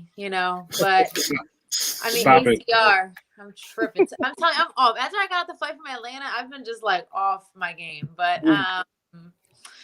So I feel like it's a pride thing. I feel like he'll come back next year. You know what I mean? Revenge season. What's up? I'm gonna come take the team to the NFC Finals and win. And then boom. What you think, Kris? Well, this year was his revenge tour, and it got stopped by Tom Brady. Well, he can have another one, round 2. The real number 12. Oh, here he goes. Okay. Yeah, I mean, listen, I can't deny it. Tom's the GOAT. He's crazy. I'm excited for the Super Bowl. I really am. Yeah. And man, let's dive right into it. Obviously, so Super Bowl's is Sunday, 6:00 start time. Weekend performing at halftime, if anybody cares about that. I do. But that's gonna be a weird performance. Like the weekend is like, I'm like really concerned about this performance. I feel like it's gonna be really weird. I ain't gonna lie. I wouldn't mind seeing my man Bruno Mars out there. I love Bruno Mars. He had nothing in forever. I know, but he be killing it. They be bringing old people back. Like they bring Justin Timberlake back that one year. Yeah. No, Bruno is good though. I wouldn't mind seeing him, but he hasn't had it like a new song in like 5 years, right? It's been a while. I don't know, but I wouldn't mind seeing him up there. Yeah, but overall, at this point, it's like as much as I would like to see, the Chiefs repeat and go back to back. At this point, I'm done. Tom Brady's winning ring number 7. Whoa, are you good, Kris? I'm fine. Like Tom Brady wins ring number 7. Kris is not a hater. Kris can recognize the realness. Kris recognizes what it is. Go ahead, Kris. Yeah, Tom Brady wins ring number 7. Antonio Brown's going to be healthy, so Tom Brady's going to have his full stable of wide receivers. Their run game has definitely been complementary with Leonard Fournette and Ronald Jones. And Leonard Fournette has definitely been able to benefit a lot of it because when he was in Jacksonville, he was the lead back. He had to carry that offense because the quarterback was Blake Bortles. So for him getting, a lot less carries, has definitely been able to make Leonard Fournette a lot fresher. Rob Gronkowski is not the Rob Gronkowski of old, but if you need that big catch, you need that game changer play, he's able to provide it like he did in the NFC Championship game. And more importantly, I don't think this Tampa Bay defense is getting enough credit to what it deserves. Devin White, their young secondary, and that pass rush has definitely been able to make a really good Packers offensive line. Just look like child's play to them. So honestly, at this point, I trust the Buccaneers defense to get more key stops than what the Chiefs defense for the Tampa Bay's offense. So I'm going with the Bucs 31-27. We got on scores? Oh my God. Wow. 31 what? 31 27. 31-27. That would be a beautiful Super Bowl. I don't know. I don't know about the score, but I feel like I'm gonna root for the Bucs only because Tom is like crazy, and I feel like for him to win this one, that'll just like end all conversations. So I feel like I kind of want him to get it, but I don't know about the score though. No idea. Why are y'all doing this? Y'all don't ever agree with me. Now y'all want to? No, I don't like this. Go ahead. Y'all been rocking with my homeboy all year. Like, come on, stay over there. I'm just saying, after that game with Green Bay, after that, I was just like, all right, this is over there. I just felt like it's gotten serious now. Now it's like, all right, like this is no longer a joke. I'm just saying. I don't know what to do now. I feel like I gotta take Mahomes. Like what? I don't like that. Go for your team. No. Listen, you've been rocking with Tom Brady all year. No, listen. Right. Like I don't need you with us now. Right, I don't. No. Y'all with me now. I don't need y'all rocking with me now. Like I'm sorry. I'm not used to it. But listen, Victor, your take. Yeah, I'm definitely taking Mahomes. I don't know why y'all want Brady to come out of this. So I've had enough of the man. 6 rings is plenty enough for me to be content with that man's career. But I think the Bucs are even lucky to be in the Super Bowl to begin with. Like the Packers basically handed them that Super Bowl berth. But I think just Mahomes is too much. Travis Kelce's too much. Tyreek Hill is too much. There's like McCall Harmon, even like he muffed that punt and still came right back and did the damage that he did. For Mahomes to lose this game, I understand that Bucs defense, Buchanan and all them are very, stepped it up. They're a real defense, and they definitely led the league in sacks this season. But it's hard to bet against Mahomes, especially in the Super Bowl. But I guess if anybody can do it, Brady will do it. But I don't think it happens. I don't think it happens on the Super Bowl though.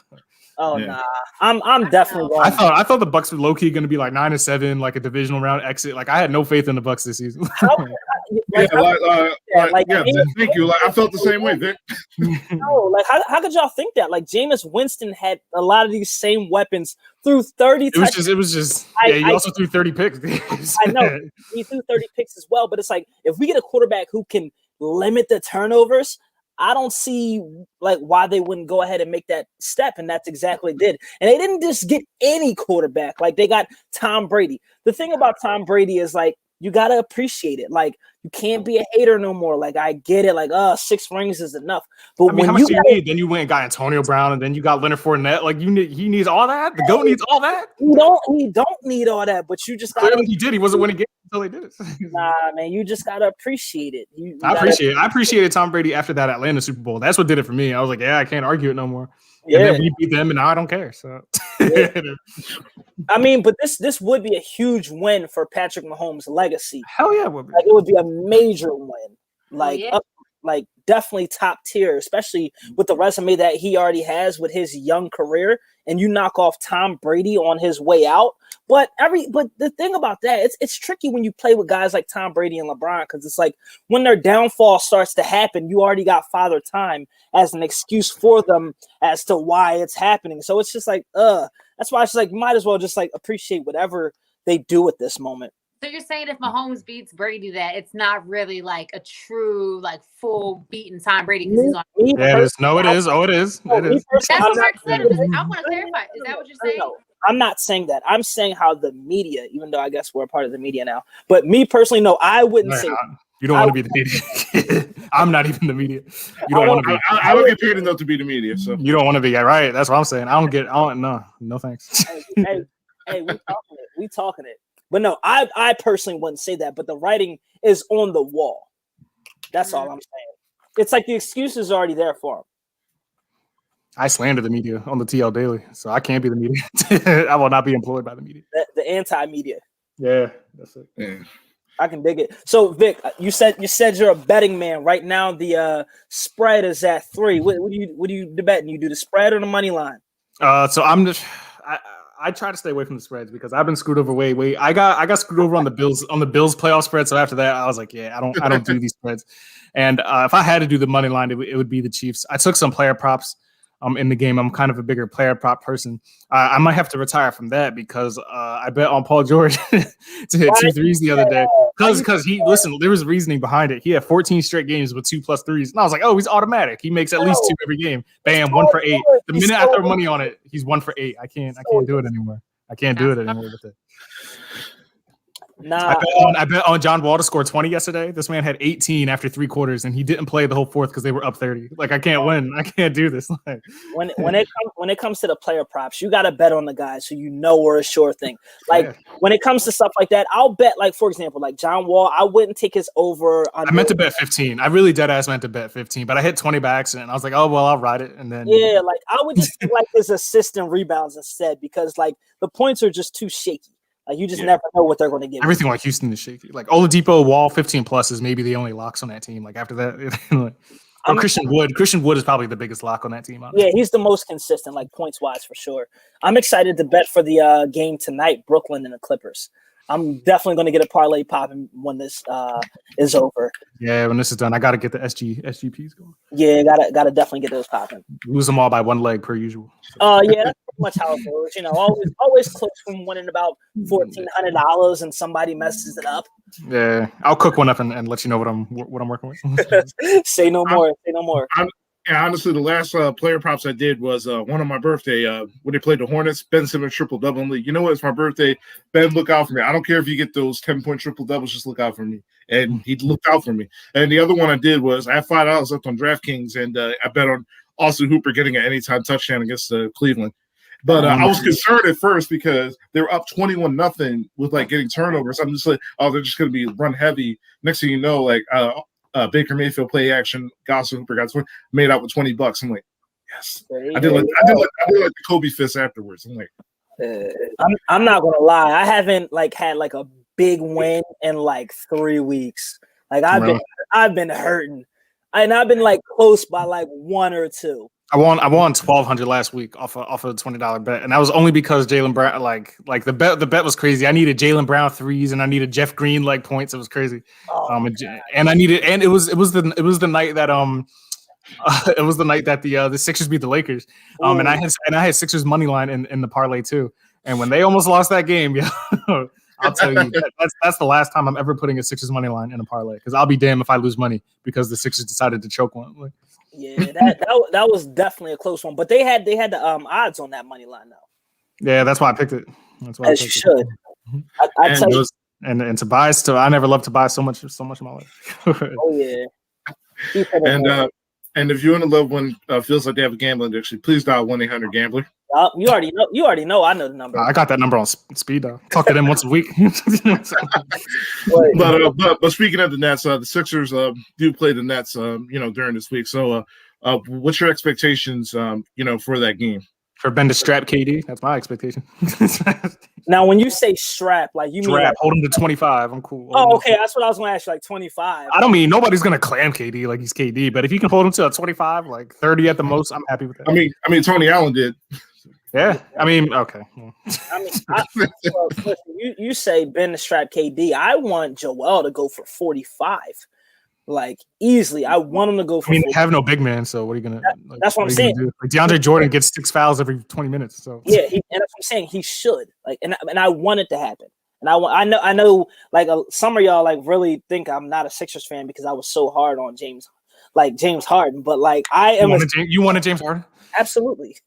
Yeah, I don't know about that one. Please. I still would take him any day, but that's a thing of the past. I definitely want to. Carm, here's a question. So if we were going to do, obviously Harden's gone now, but if it was for James Harden, and say it's some blockbuster deal, whether it's Levine or Bradley Beal or whatever the case is, would you rather have traded Tobias Maxey in a first round pick, or would you rather have traded Ben straight up? For who? For Harden, Beal, whoever is going to give this team another elite scorer. Would you rather do Tobias Maxey in a first, or would you rather just give up Ben straight up? But keep in mind, you would have Ben, Harden, and Embiid. Or would you rather? It's a no-brainer. I'm doing Tobias Maxey in a first. Because some people are Maxey crazy, and like I can't give up Maxey and this and that. Oh, I was about to say it because I know I saw it in your eyes. I saw it. I was about to go off the deep end for a second. I was about to. What Maxey can kick rocks. Like when in the morning when I first heard like, oh my gosh, the deal is being stalled because they don't want to give up Maxey, I screamed like, if they don't let this little boy go. So real quick, that bet I won last week was $20 to win. It was 1,100. It was Jeff Green over 9.5 points, Jaylen Brown over 2.5 threes, Evan Fournier over 2.5 threes, Sixers money line on the Lakers, and Michael Porter Jr. over 2.5 threes, and all that hit sporadically. Wow. Oh, so you spread your joints out. Yeah, I do it. I can't do same games. I gotta like take pieces from each game and like really analyze it. Like that's the best way to do it. That makes so much more sense because what I'll do is I'll do the same game, and now I'm giving it all like it's an NBA Finals Game 7. Like you can't depend on it. You gotta take the most consistent piece from like 5 different games and just hope they all hit. Like, oh my gosh, I think I just found a new strategy. Yeah.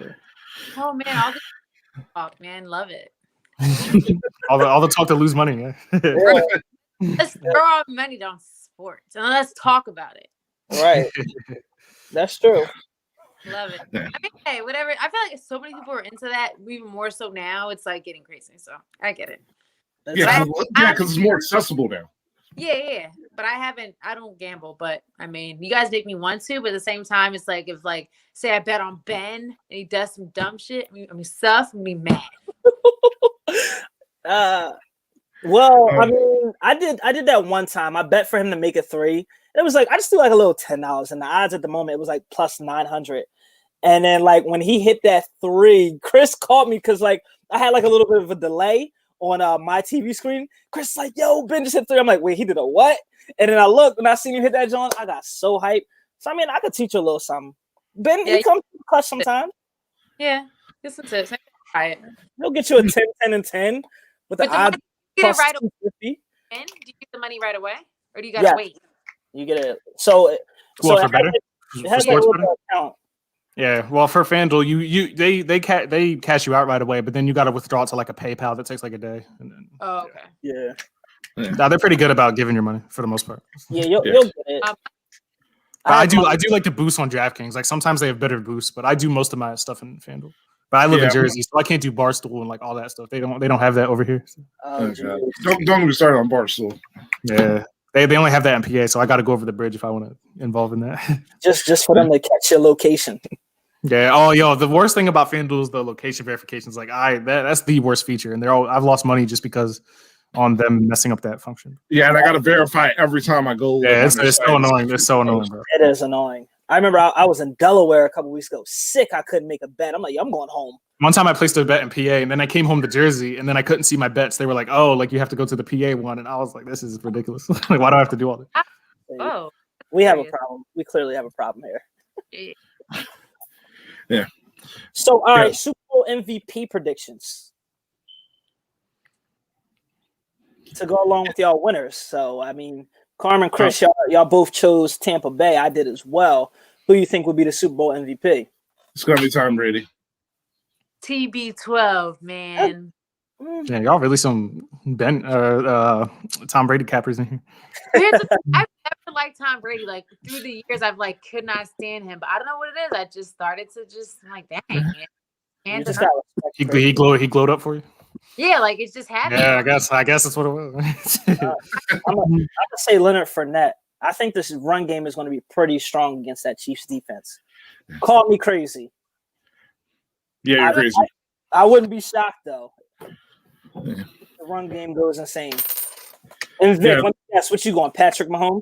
Yeah, it's going to be Mahomes. That's really the only option if the Chiefs win. Like, it's not going to be Tyreek or unless Travis Kelce has like 3 touchdowns. Like, right. But it's like, but Mahomes threw him 3. Yeah, that's what I'm saying. Like, they're going to give it to Mahomes. What about the Honey Badger? Any consideration for him? No, none whatsoever. Oh man. So, all right. So, what's y'all takes on the whole Chad Wheeler situation from Seattle? You guys hear about that one? I'm surprised he's not a Cowboy yet. That's my take. That's a good one. That got me canceled once. That got me canceled on the internet for a day for saying that. It's not like you lying. Everybody be like, "Oh my god, how can you make a joke about it?" I was like, "All right, man." It's not like you're lying, though. I mean, Cowboys always taking a risk. Look what they did with Greg Hardy. Yeah. Greg Hardy was throwing females on beds of assault rifles. I definitely think it's sad. It's sad and it's a messed up situation. He's a jerk. So that's all I got to say about him. But I feel like the non-coverage of it is not a surprise at all, because I feel like, that stuff that happened with I don't want to get the name wrong. He's on the Browns now. He came from the Chiefs and he had Kareem Hunt. Yes. Hunt. But I was going to say they overlooked that. They overlooked Tyreek Hill. They overlooked Kareem Hunt. Like all the stuff that like the NFL is pretty. I don't want to say they're good about it, but they overlook a lot of things. Nah, if you can play football, you're good. I'm gonna be real. If you can play football, you all right. Nah, but I just think it's wrong, and honestly, I feel like even with Hunt, he's still. I feel like he got some coverage on it, not as much. I mean, but he got some. But this guy barely like toe kick. I'm not saying this right, but he like gave the kick he gave her was like how do I say this? He didn't like body slam the chick. Like she was getting on his nerves, and he was just like, "Girl, get out of here." Like, I mean, I get it. You don't do it, but it is what it is. Like he like choked the girl. She had like black and blues all over her neck. Like her face was jacked up. Like he like really like hurt this woman, and it's like nothing said. Like it's just cool. Like, great, just play football. You were great at football. Cool. Like, that's perfect. That makes sense. All the young kids, young guys that watch football, and this is like how they approach domestic violence and things of this nature. Yeah, it's funny. Oh, you don't know the situation, what really happened, et cetera, et cetera. But at the end of the day, who has these crazy injuries and who probably has like 2 scratches on them? Right. Yeah, but honestly, at this point, it's a common thing with the NFL. It's ad nauseum at this point, because we've seen, the NFL is not a moral compass. If you can go out, if you're like Greg Hardy, you can get. If you're a double-digit sack guy, then your job is not threatened. If you're Kareem Hunt and like you led the league in rushing at one point, you're still going to have a job. Same with Tyreek Hill and the incident with his baby mama and his son. He's a top 5 wide receiver, so obviously you're going to get more opportunity for a job. So like at this point, like. And it's just so messed up at this point. It's like it's still 2021, and like we still get like these domestic abusers and like, you know, these DUIs and drunk drivers constantly gets passes because of their ability to play football. Meanwhile, if you speak out on social injustice, you get blackballed from the league. But honestly, at this point, but honestly, I'm not surprised by the lack of coverage at this point. I remember when Julian Edelman, he vandalized and started busting up a car. There was little to no coverage of that. But meanwhile, we get TMZ shots of Kareem Hunt, Randy Orton punk kicking a girl, and like Ray Rice dragging somebody out of an elevator, and that's all over our newsfeed over the weekend. We, demonize them. But honestly, at this point, Chad Wheeler's a piece of garbage. He shouldn't be in the league. And at this point, the fact that, one, he's not arrested, and two, the Seattle Seahawks haven't come out and made a statement and like try to release this guy. That's very telling. So they made a statement. They said nothing like this is an unfortunate situation that anyone has ever experienced any kind of violence. There's numbers here, whatever they said. Like, are you real? Like, this man beat this woman to a pulp, and that's all you have to say. And then said, like, I'm surprised you're still living. Like, what? Like that's like straight psycho. Like, you're done. I understand that people try to say like it's his job. Playing sports is his job. That's his real life. But at the same time, it's like you are a public athlete. You play on a public platform. You're not like a private business owner. You're not like you don't own a Boost Mobile. Like, you play for the NFL, so you have to hold yourself to a certain standard. And for you to beat someone to a pulp and still be playing and still have all the perks that you have, that is unacceptable. But the problem is about, holding, athletes to a certain standard. What is the standard? We've seen constantly year after year and time after time, athletes, getting away with, towing that gray line or even, going past that gray line. So they're really. Say that again, Carm? Say that what? I said, look at OJ, exhibit freaking A, man. Oh, no, they got OJ. Oh, they got They didn't get OJ caught. for the original thing. They didn't get OJ for the original thing. They got him for. They still got him. They got him for stealing his own stuff. But still, the original. Yeah.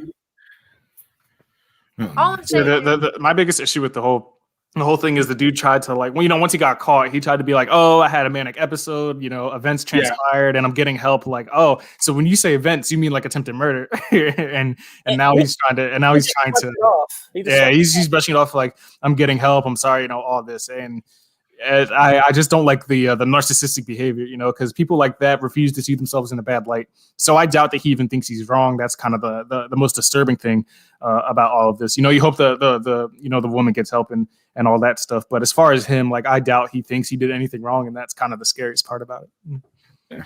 But here's the thing: it's like, he ever, even if say he's like a psychopath, but why would he ever change? If I feel like if a guy like that, his biggest thing is money and his job. So it's like if nothing happens to him and his money, he's not going to get it. Like, you know what I mean? He's not going to get that connection. Like, even if he doesn't, you know what I mean? Like, his check is not affected. He's still making bread. He's still functioning regular. So it's like, why would he ever take any responsibility? You know what I mean? For anything, he has no repercussions. You know what I mean? Some people only respond when they have things happen, like as a repercussion. Some people need that. So if nothing happens to him, he's going to just, all right, well, I'm the man. I'm an NFL player. Who cares? Yeah, you got to think it's also, double privilege for him. You're an NFL player, so there's already no more compass in regards to the NFL. And not to mention he's a white athlete, so there's white privilege. So he's also going to get away with not only the lack of coverage, but also the lack of accountability also. Like the NFL hasn't made a statement. There's hardly any coverage, in regards to that outside of, some news outlets. And the Seattle Seahawks still haven't, cracked down or saying this isn't the standard that the Seattle Seahawks, that we have, and they haven't gotten rid of him yet, and he hasn't been, either blackballed or targeted or even released or suspended from the league yet. So this is very telling. Listen to me. If it was DK Metcalf, and he beat somebody like that, he would be blasted in the news, blasted on Instagram. Like, it would be like an outcry. If it was like a black player, big player like DK Metcalf, it would be crazy. You know what I mean? I mean, we already saw that. We alreid saw that with Michael Vick. I mean, Michael Vick actually went. Yeah, Michael Vick already went to jail, and even when he paid his dues and paid his dues, even when he came back, he was like, "Oh, he shouldn't be in the league at all." I'm like, so at this point, it's like, what's the point of trying to hold athletes accountable, and then when they get held accountable, they get the punishment and they try to become a better person? We don't allow that. But you know what makes this situation even worse, in my opinion? It happened to a black woman. Like even if I feel like if it was a white woman, it might make more coverage. Like for example, like the whole LeBron going one-on-one with a Karen last night in the front row. Like that got more coverage than what happened to this young lady out in Seattle. Like that, like that's a complete joke. Like I agree. the Karen courtside Karen went on Facebook Live, whatever she was on IG Live, talking all these accusations. LeBron said this, LeBron said that, and she was trying to protect her her husband. Look, at the end of the day, yesterday was the first day of Black History Month, and the king used his powers and got her escorted off the court. So that's what needs to be done. No, but I think you're right though, because she was, I don't know, I guess was she black, Spanish, whatever she was. She was a white girl. She was white. No, I'm talking about the Wheeler girl. Oh no, she was black. She was She's black. Okay, yeah. Mm-hmm. So, like you said, because she's a black woman, that gets like the least amount of coverage, touch on it. No one has nothing to say, which is so wrong. Right. And he's a white guy, so it's like, oh, but here's the thing: if it was a black athlete and a white woman, you already know, like across the media, like athlete. No, it wouldn't be athlete. It would be like they would have some kind of adjective for him. With his mugshot, shot.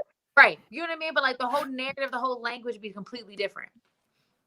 So it's just a sad double standard, but it's like it just keeps on being apparent to us every time something happens. That just like that stuff that happened on Capitol Hill, how nobody was hurt, barely, nobody died, barely, nothing happened to them really. It's just like versus the peaceful protesters in the summer. You know what I mean? So it's like every time this happens, it's just never a surprise. It's never a surprise that double standard just keeps on happening. It just doesn't change. Mm-hmm. It's crazy. Yeah.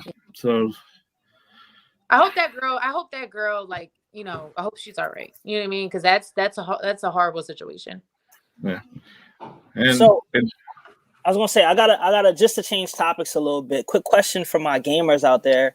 NCAA football 2014 was the last college football game created by EA Sports, and EA just released that they are bringing back the franchise. So on like a scale of 1 to 10, how excited are my gamers out there? 9.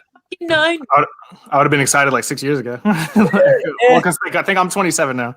So and I still get I play my fair share of games, but this would have been a way bigger deal, some time ago. And the kids that get to play this, even though that EA is going to switch it up, they're not going to use real names and real rosters and all that stuff because of like legal issues. But the kids that will get to play this won't even understand how substantial it was. For us growing up, when I say us, I assume we all played it. Right? Yeah, I did. So it's a big deal. At least they're trying to bring it back. But if it's ran by EA, the confidence level of it actually being a decent product is pretty low because Madden itself hasn't been that great in some time. So let's hope they can come out with a consistent product. Yeah. Yeah, but listen, back then I love NCAA, and I love USC running back number 5. But but overall, like I kind of have to agree with Vic on this point. My confidence level is a little bit low. The product that they've been dishing out, like Madden hasn't had a really good Madden since like Madden 2012. Like as soon as like Madden 25 and like after that hit, it was like a steady decline. Like I played Madden 21 just to kill time. I don't even enjoy it. So, but overall, the experience was fun. The opportunity to play with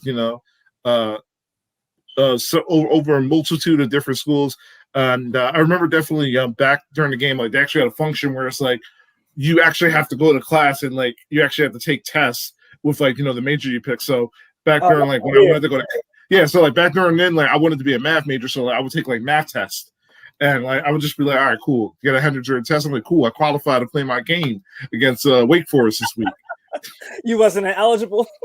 Yeah, I wasn't academically ineligible. They ain't had a kid on the side that you can pay to take the test for you.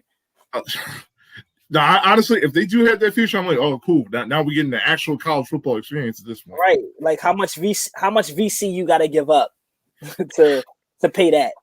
Yeah, listen, I was like, yo, are you going to take this handout from a booster or not? So, facts, big facts.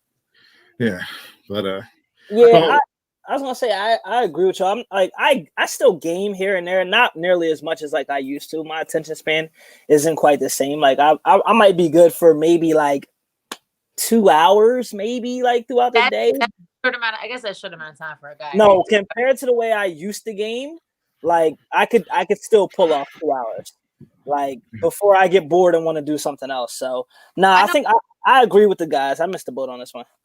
People game Call of Duty though. That's what people game for hours and hours and hours, right? I ain't gonna lie. I was gaming Call of Duty before we got on. I was getting a little zombie action going, but but it might have been like an hour and some change, maybe. Okay, well, yeah, I don't know. I can't comment on this too much. I've only gamed like 3 games, Whoa, hold on. What 3 games we got to talk about this? Yes, I played 2K. I'm sure one of them is Just Dance or something like. No, Sims 4. Sims. No, I played 2K. Animal Crossing. 2K, Crash Bandicoot, Spyro. Okay. Okay. Those are classics right there. Wait, now, is it the Crash Bandicoot Racing, or just regular Crash? It's the platform. The platform. Yeah. Okay. I had to double check because I was gonna say because I got the racing. So if anybody ever want to check it up, I got the racing. I got CTR too, man. Oh, it sounds like you trying to check up. Oh yeah. Okay. Cool. Like, listen. Kind of play. Mark, I will definitely come and play Crash Bandicoot. It is what it is. Say no more. Good. Y'all know where I live. True. Yeah. Y'all know where. Oh man. And this is our gaming portion of the show. Yeah. Right. That's the side topic. I guess so. Yeah. That's it. Who? Yeah. So all right. So as of right now, who would be your NBA Rookie of the Year at this current moment?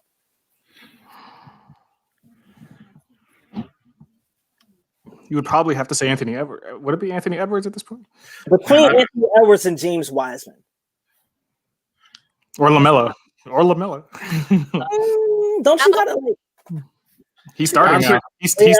He's starting now. Honestly, I would definitely give it to LaMelo because LaMelo averages 12, 7, and 6. That's Ben Simmons' numbers right there. Yeah. Don't hurt their feelings now. 12, 7, and 6.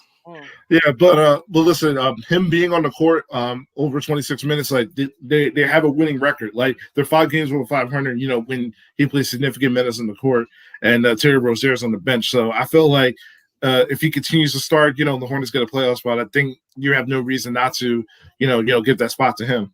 Don't sleep on Halliburton from Sacramento. Yeah. Kid is nice. Kid is nice. One of our comments said Halliburton as well. I was like, Halliburton, watch out for him. I've been saying. Yeah, he dirty. I don't know how he fell that far in the draft. That's the way he fell far. That's the one that was sitting on the couch with his girlfriend and his mom and dad for like hours and hours and hours waiting. I was like, dang. Imagine. And then look at him. I knew he was gonna ball because he was like so sick. He went so low, and his girlfriend was all like on his arm, like hugging him all tight. I'm like, girl, relax. Like she was like, way. Like the parents were letting her sit next to him, like really hard. Like if it was me and it was my son, I'd be like, girl, if you don't get to the side off camera, like get out of here. You were not in the gym with us. You were not in the practices. Huh? Reminded me of that draft last year. I forget what player get drafted, but he had like a white girlfriend. It's like his white girlfriend was just like hugging on top of him, and the mom just yanked him off him. Yeah, the mom yanked. I respect that mom so much because it's like, well, girl, if you don't get your behind out of here, you didn't do anything. You're just like hype on him now because he's cute and he's about to go to the league. Like, get out of here. Sorry, I had to bring that up because it really it stuck out to me with Halliburton. I was like, why is he going so low? And then the girlfriend just like made me feel like, girl, I just was like, leave. That's how I felt. But she was using that time to shine. Once some NBA checks clear, you never know. True. Yeah. So she was trying, let it be known, like, listen, I'm here. Right. No, for sure. She for sure was letting that be known. But yeah. So shout out to. And it's funny that y'all mentioned both of them because LaMelo and Tyrese Halliburton, they were both rookies of the month of their respective conferences. Yeah. So they definitely out there balling. Yeah. Nice. But speaking of the draft, the draft is definitely coming up in a few months. They actually confirmed there is going to be a combine in Indianapolis this year. And let's do a fill in the blank real quick. If the Eagles draft Devontae Smith, number 6 overall, I will blank. I will be pleased. Well, it depends. Is Jamar Chase on the board or not? Okay, let's say for the sake of argument, he is. then I'd be upset. I won't be too upset. I guess you can't really go wrong with either. I don't think Jamar Chase will be on the board. That's why I didn't even ask that. It'd be tough for Joe Burrow to sit there and let the Bengals pass on this guy from college. Yeah, I think he's going to be gone. It depends where Sewell goes because the Bengals better take that man if they don't want Burrow to tear his other ACL. Yeah, I'll be excited. That 175-pound frame is worrisome. It's scary. If you put someone like 10, 15 pounds, and I'd be more about it. But I'd be excited. They need that receiver. I just hope he's not like. Yeah, man, he can't be the Trey Young of like the NFL, bro. You can't just have no weight to you and just get tossed around everywhere. Ain't no photos over here, bro. All right, if the Eagles draft Micah Parsons, linebacker from Penn State, number 6, I will. Are we absolving his past? I'd be happy. Which is checkered. I'd be happy. They need a linebacker. I got on a day. That's it. I'd just be okay. Because I know we need to fill like linebacker holes at the end of the day. He's the best stand-up linebacker prospect probably in like the last 5-6 years. Yeah. Like linebacker secondary. To be honest, I'd be pleased with like wide receiver who can actually run routes, even though I know we have Fulgham who looks absolutely fantastic. But, I mean, we stopped getting him the ball. I'd be pleased with a linebacker, someone who out there who can actually help anchor the defense because that's what they used to do in the olden days. And it seems like the good teams got pretty solid linebackers. And we know the struggle of our secondary since the Lito Shepherd and those days, whatever. I mean, I think I just combined our names, didn't I? Lito and Sheldon. Yeah, I thought I combined Sheldon Brown. Yeah. All right. Next one. If the Eagles draft Patrick Surtain II with the 6th overall pick, I will. I'd be fine. Yeah, I'd be thrilled. They need that CB2 horribly across from Darius Slay with Vontae Maddox allowing like 108.3 passer ratings, and you let Sidney and Rasul go, and now we finally have a defensive coordinator that thrives with defensive backs. So Surtain would be good paired with Jonathan Gannon. I think that's a surefire pick. He didn't commit a single defensive holding or defensive pass interference at all last year. So to be that physical in man-to-man coverage and not commit a single penalty, you need that on a defense. Yeah, and I like his 6'2" frame. It reminds me a lot of Byron Jones. So Byron Jones, yeah. So I don't care much. Listen, I don't care much for getting picked interceptions. Just get off the field on third downs. All right, last one. If the Eagles trade back, I will question it. I'd only question it a bit because I know we have a lot of holes to fill on this team. But I would definitely question it because it's like you trade back and then like we start blowing these games at the end of the season. You got Jalen Hurts out there. Then you're giving Nate Sudfeld times like showing that we're openly tanking. Then you trade back. I would be a bit confused, but if it depends on where we trade back and who's available. That's going to help this team at the end of the day. Yeah, if you trade back, it better be for Jalen Waddle. And that's about it. That's the only pick. That's the only pick you can justify, really. Yeah. Or J.C. Horn or like one of those corners, but yeah. All right. And Vic, what do you believe? I've been seeing a lot of your mock drafts and everything else. So, what do you believe is probably some good mid-round picks for the Philadelphia Eagles to make, particularly like in day 2? Yeah, so day 2. So for second round, I really like Terrace Marshall Jr. He's the other LSU wide receiver that played with Chase. He had a good year in the absence of Jamar Chase. He obviously opted out this season, so he's a good option. I do like Jabril Cox, the linebacker, as well as Chaz Surratt. If they want some linebacker choices in the second round, that's where I would kind of go.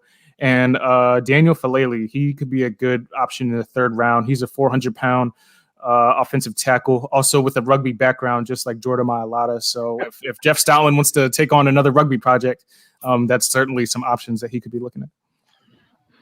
400 pounds. Is that the guy from Michigan? I mean, not He's Michigan, from, Minnesota. Yeah.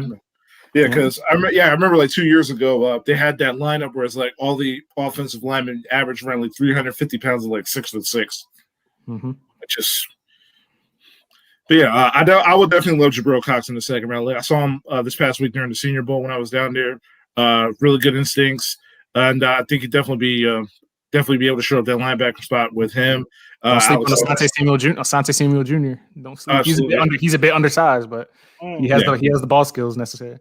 Yeah, but I also like St. Jude from Minnesota as well as at cornerback as well.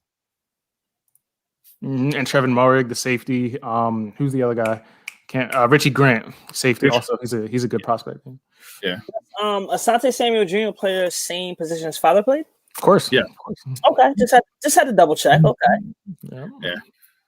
That'd be stunning if he played something else. You know how sometimes these kids want to, not be in their parents' shadows. Is Paul George going to get 4 assists tonight, do you think? No. Yeah, I don't think so. I can't even think of a moment when Paul George passes. I'm like putting together bets as I'm doing. And like most of the he passes is probably already to Kawhi being on the block, and Kawhi is going to dribble enough to get in his position where it doesn't count as an assist. So I'm gonna say I'll take the under. It's not a SG. It's not over under. Okay. So I have Lou Williams 10 points, Jeff Green 10 points, Reggie Jackson 10 points, and Joe Harris 10 points, and James Harden 4 rebounds, and now I need like one more piece. I'll take his assist. Yeah, don't mind me. I just before the games tip off. I don't know. Something with Serge Ibaka. Serge Ibaka, Jesus Christ! I know he almost lost me money the other day. I know for him to score, I think it's over 20 points. The odds are plus 2,200. So shit. If you're a better fan, I found a broken line in here the other day. It was like Josh Richardson, plus 1,200 odds to get 4 rebounds, and of course he got 3. But and FanDuel. I've been catching FanDuel slipping sometimes. So you can't do that. That employee would have got fired. Yeah. That's real funny. Yeah, but to kind of like to wrap everything up. So, what's the expectations like as of right now for what you're seeing for the Philadelphia Sixers right now? Has your expectations stayed the same, or like is it as they they get gradually increased? Yeah, they have to increase at this point. You would think players are only going to get better. Doc Rivers is only going to get better. I expect one more move made before the deadline. I can't see Morey content with how the team plays without Joel Embiid. So you would think that he would want to rest him, down the stretch at some point and still win games. So if they want to go after a PJ Tucker or somebody like that, Lou Williams, like I mentioned earlier, he's being load managed a lot this season. He's kind of getting lost in the shuffle over there with the addition of Reggie Jackson. So maybe Lou Will wants to come back here and make some noise. Maybe Derrick Rose gets revisited. I'm not big on Ersan only because he's like 34 and I'm not sure what else he has. If you want to try and make a move for a Lauri Markkanen or something like that, then I could entertain it. I just don't see how him and Tobias would kind of be on the court at the same time. There's definitely some moves to be made, and expectations are only going up this far.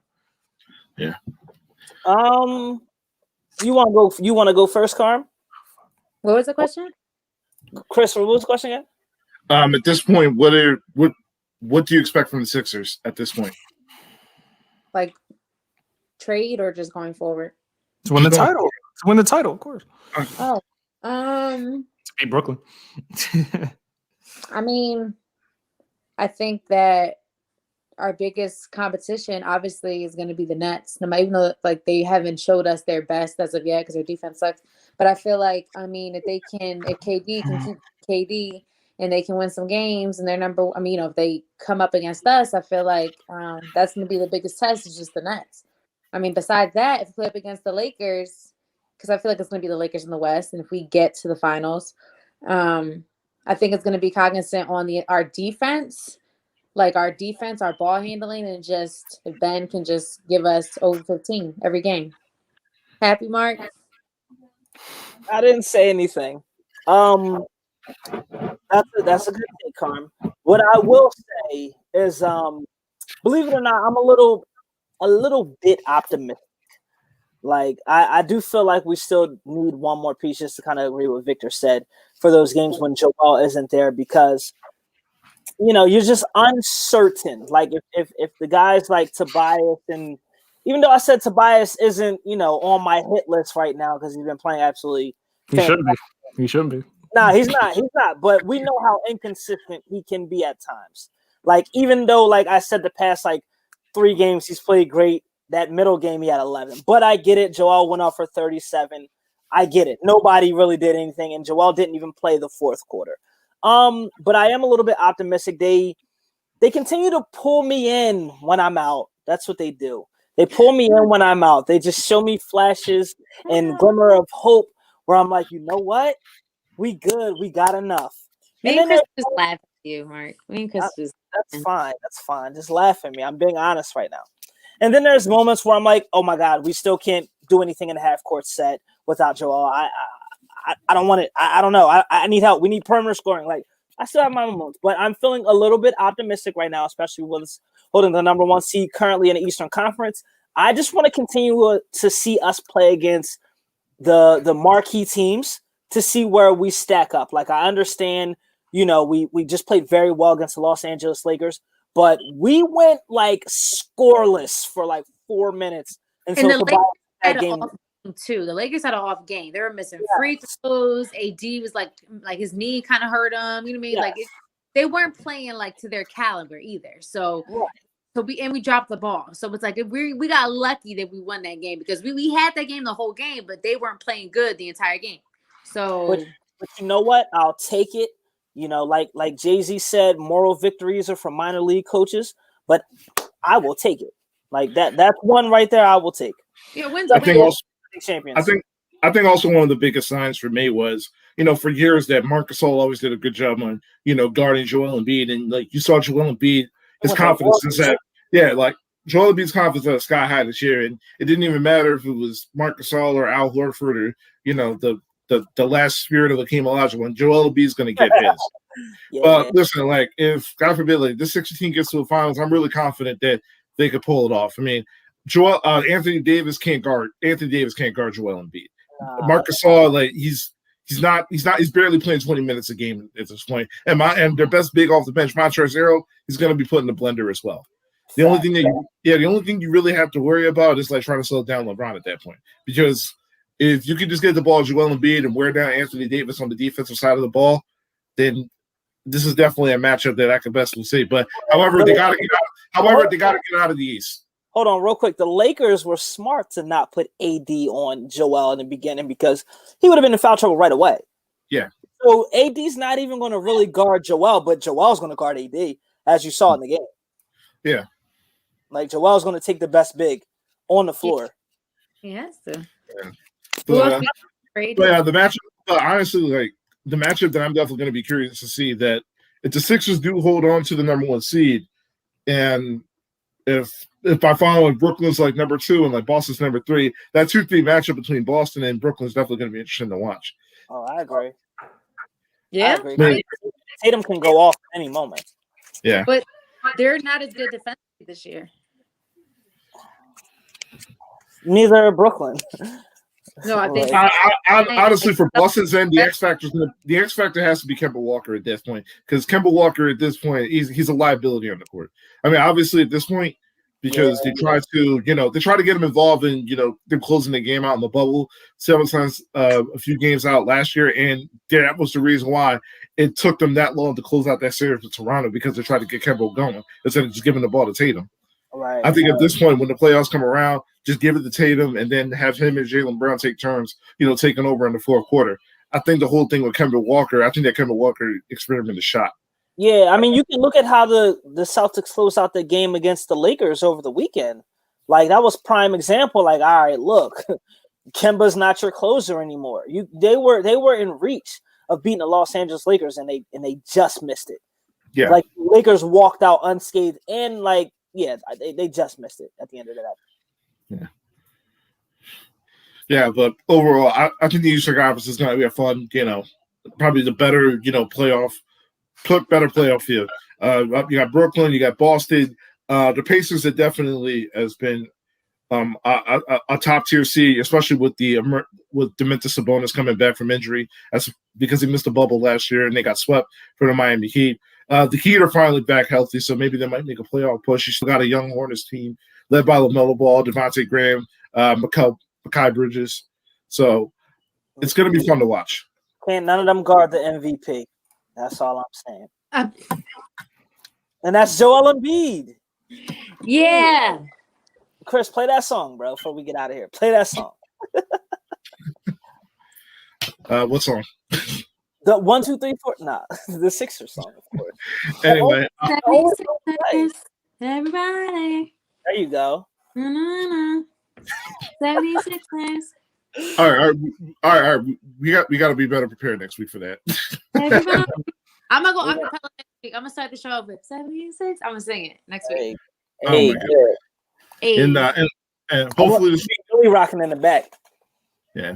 Hopefully the snow isn't bad and we can be back at the radio station next week. Anyway, we're going to end our broadcast here. I want to thank Vic from the Philly Pod for coming in, sharing his insight.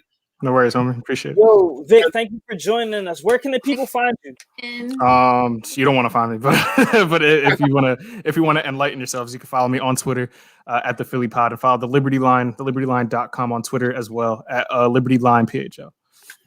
Yep. Fantastic. Oh, the Philly. But you live in Jersey? Mm-hmm. You from? Oh, here goes. I just like the Philly teams. No, but I live predominantly in South Jersey. Though. Got you. Okay. You tried to call me a fraud, man. That's crazy. I'm not She about to get him. Yeah, Jesus Christ. She like, wait, what? Listen, Carl, all about the geographic location to make sure. Right. That's why FanDuel never lets me bet, right? Say that. People Carl is walking TSA at this point.